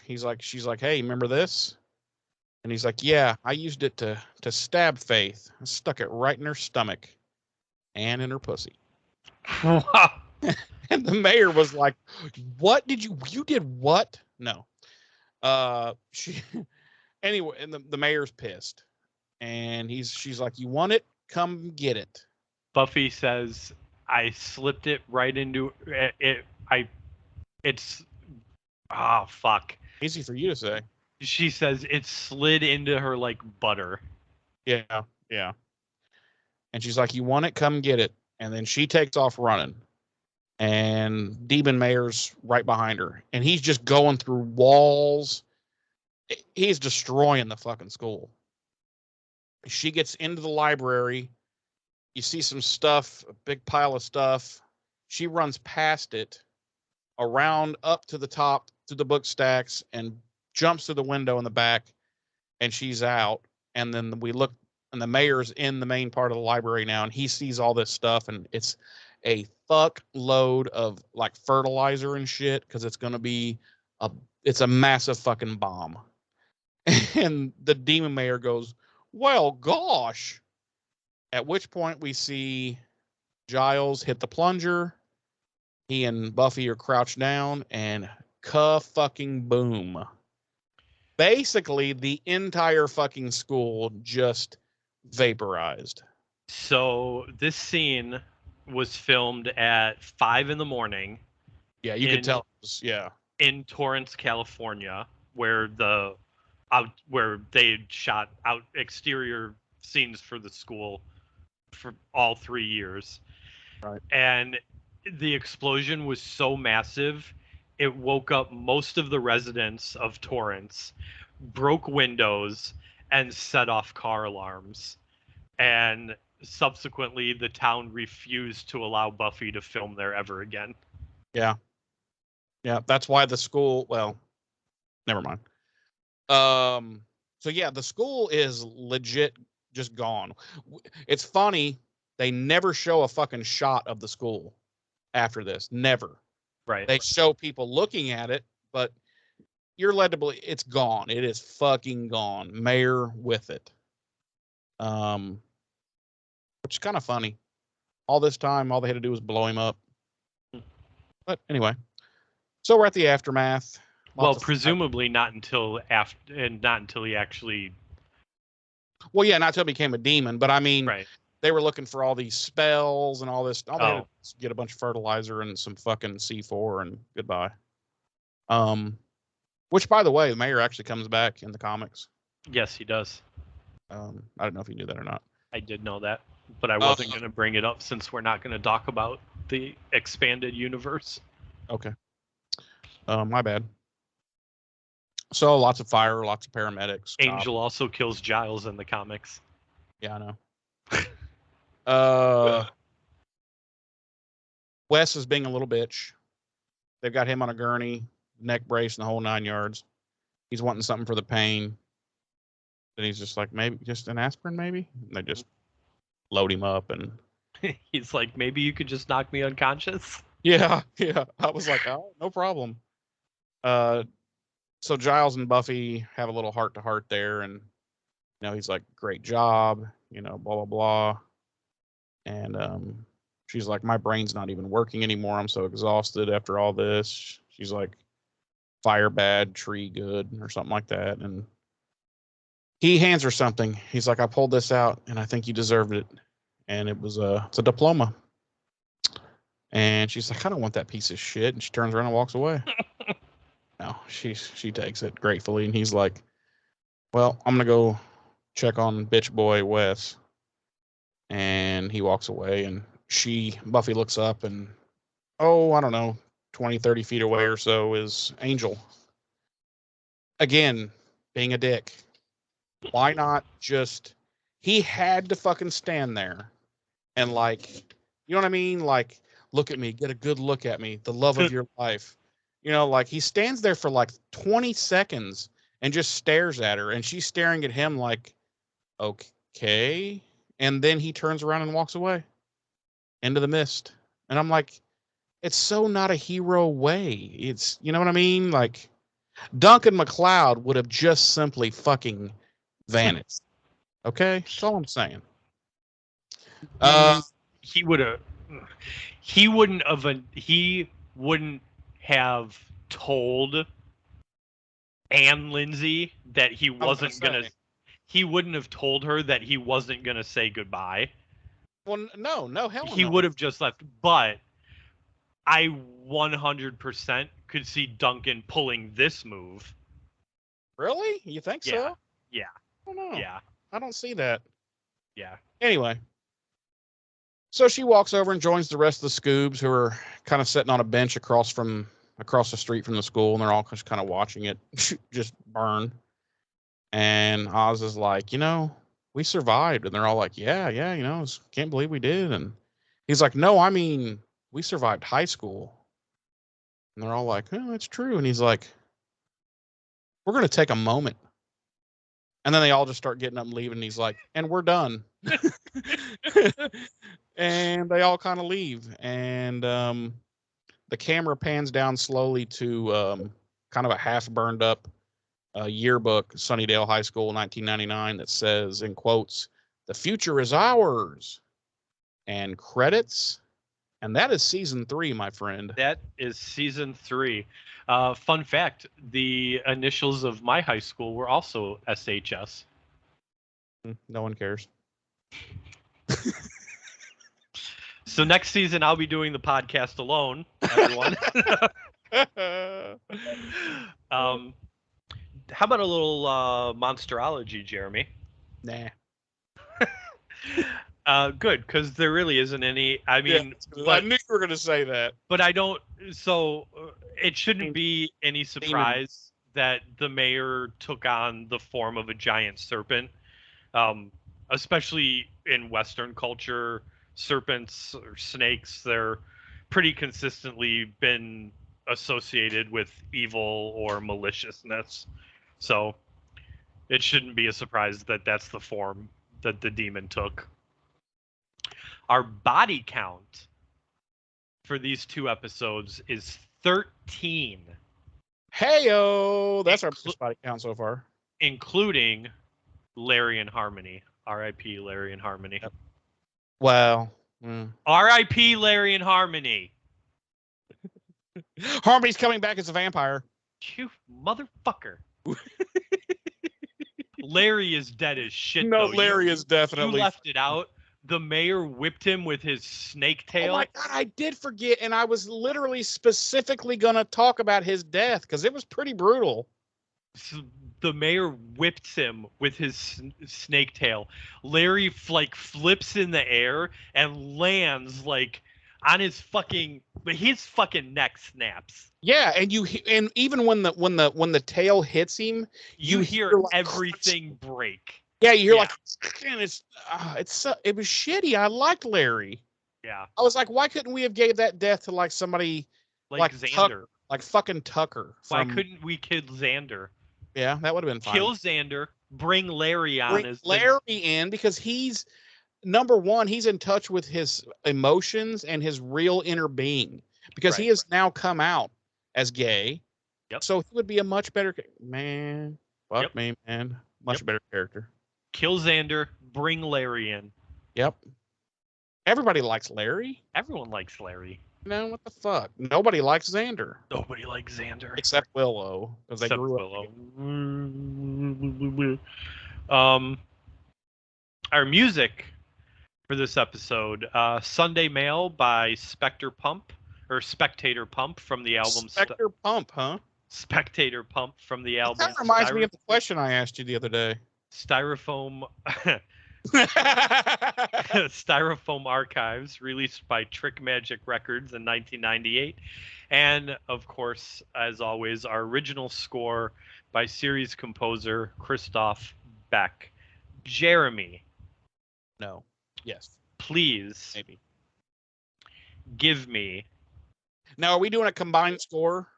a total score of for both as if it was one episode. Okay. Please give me your final thoughts on our season 3 season finale.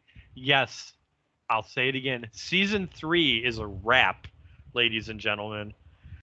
Give us your final thoughts on the finale, and please tell me your rating on a scale of 1 to 5. How many giant serpent demons do you give this episode? Well, I'm going to combine, and I'm going to give this 10 giant serpent demons because it's a 5 for each episode. I don't know how anyone could argue this.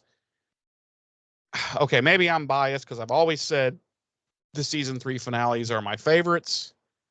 I stick by that. I love these episodes. There's so many.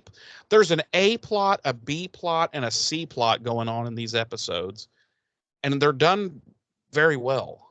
And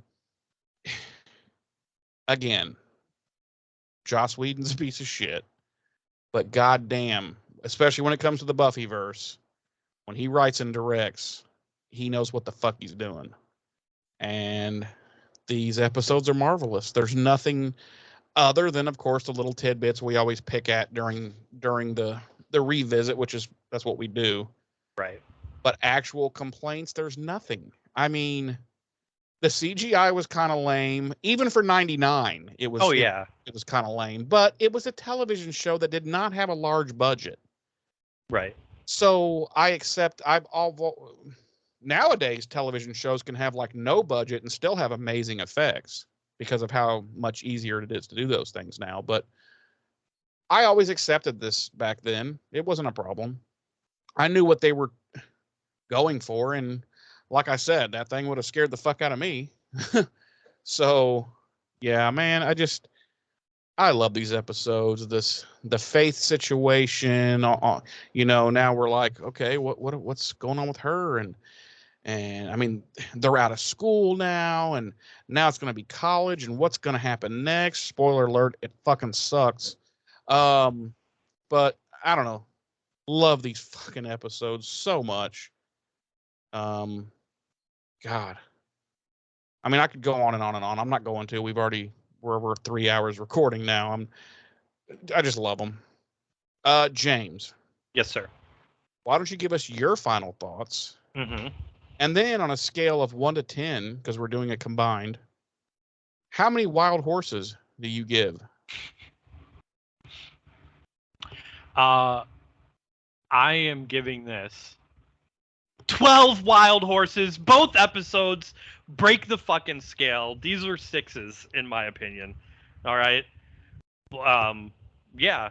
Preach, brother. They are becoming 1 and 2, hands down, my favorite season finale. Sure. Okay. This is right behind them. Right behind them. Initially, when we were going to separate this into 2 separate episodes, 100%, I knew going into it practically that I would be breaking the scale on both of them. Mm. There's nothing wrong with these episodes. Yeah. Again, except like you said, the stupid shit that we nitpick because we have to, because that's what we're here to do, Right. But overall, there's nothing so egregiously like asinine or wrong with either of these episodes that they wouldn't be at this level. Yeah. So yeah, it's an overall 12 for me. Like you said, and like we've said before, Whedon's an ass. Like, he's a complete piece of human garbage. But man, this is a universe he knows, and when he comes to play in it, it is phenomenal. The writing, the directing, as always, the fucking acting, man, so good. It's so good. Yeah. You know, uh, it's literally the icing on the cake of what is probably the best season of Buffy the Vampire Slayer. I agree. Totally. So yeah. All right. Well, that's the end of the show. Goodbye, everybody. No. Goodbye, everybody. James. Yes, sir. Would you like me to make some announcements? I would. Okay. I'm going to make some announcements. Okay. As you all know, because we've mentioned it several times during this podcast alone, this was the season 3 finale. And unfortunately, I will not be returning for season 4. No, I'm kidding. We're both quitting the show. No, I'm but don't worry. Even though this is the season 3 finale, you have not had your last dose of James and Germs for the season, so to speak.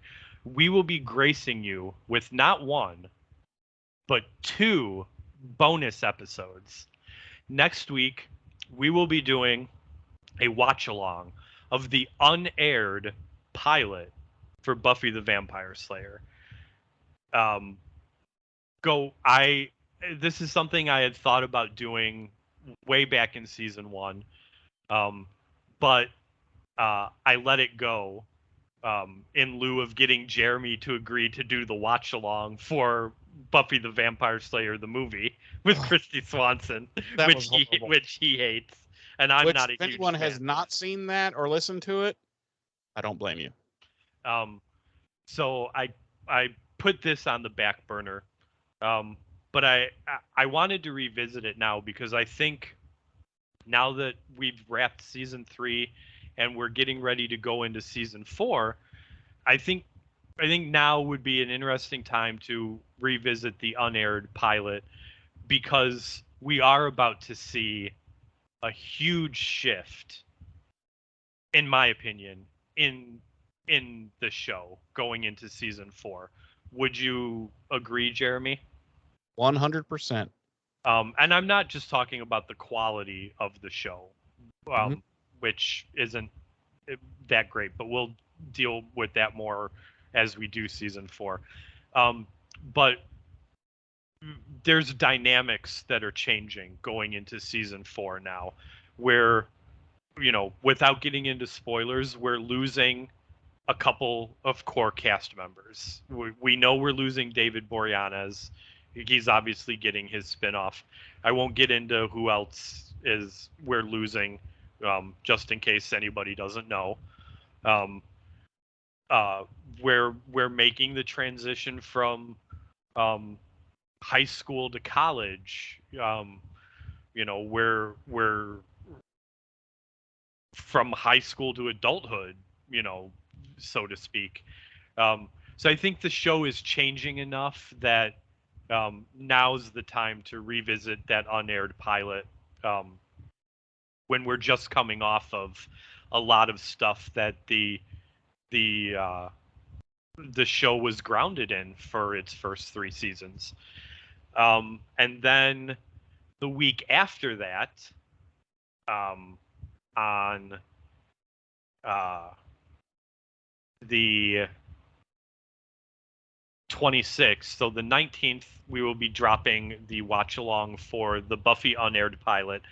I will post about it on the Facebook, with a link to where you can view the unaired pilot completely free, so that you will be able to watch along with us as we watch it, and kind of give our thoughts and opinions about how similar it is and what was changed between the unaired pilot and what was actually filmed as the final pilot and aired. And then on the 26th, we will be doing a second bonus episode, where we will do a watch along for the unaired Angel pitch, kind of a maybe it's not an unaired pilot. It's like a sizzle reel. It's a sizzle reel for it's basically what they filmed to present to the network to be like, this is our idea, what do you think? So we will be doing a watch along for that to kind of wet everyone's whistle for Angel season 1.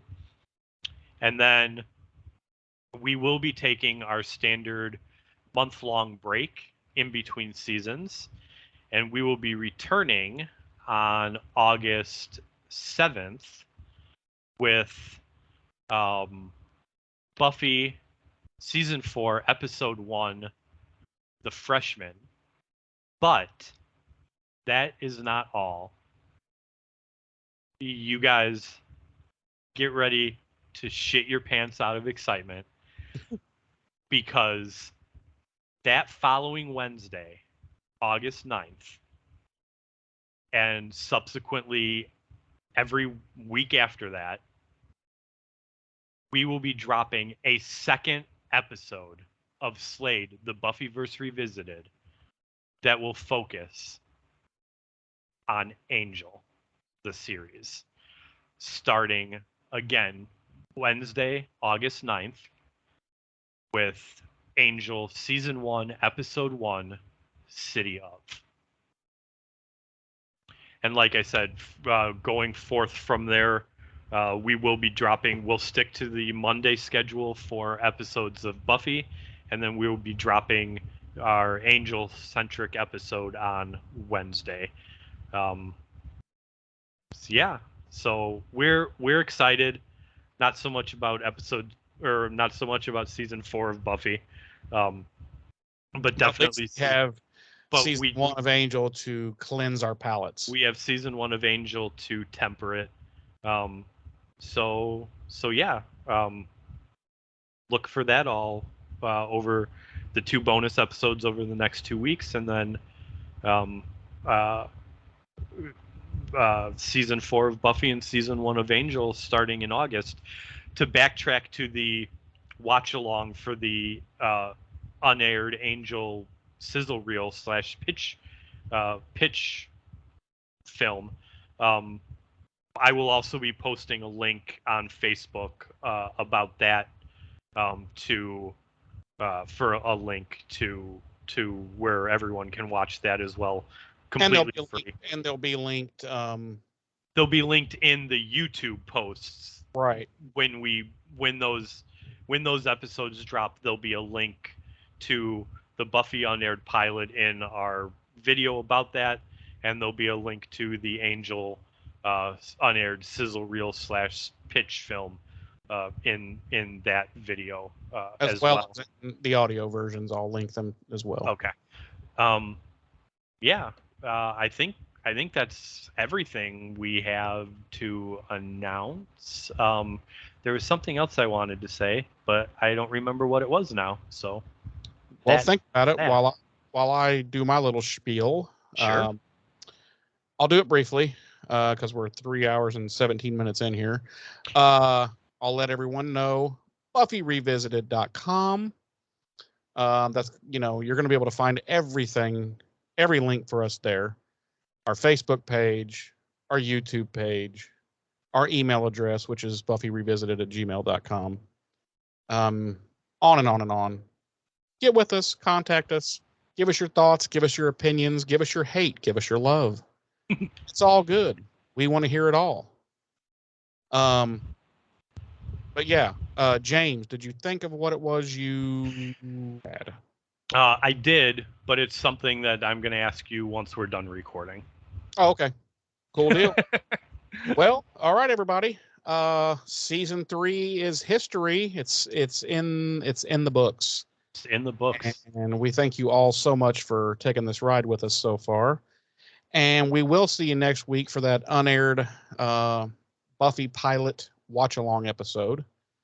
And I can't wait to do it. And I have been one of your hosts. I'm Jeremy.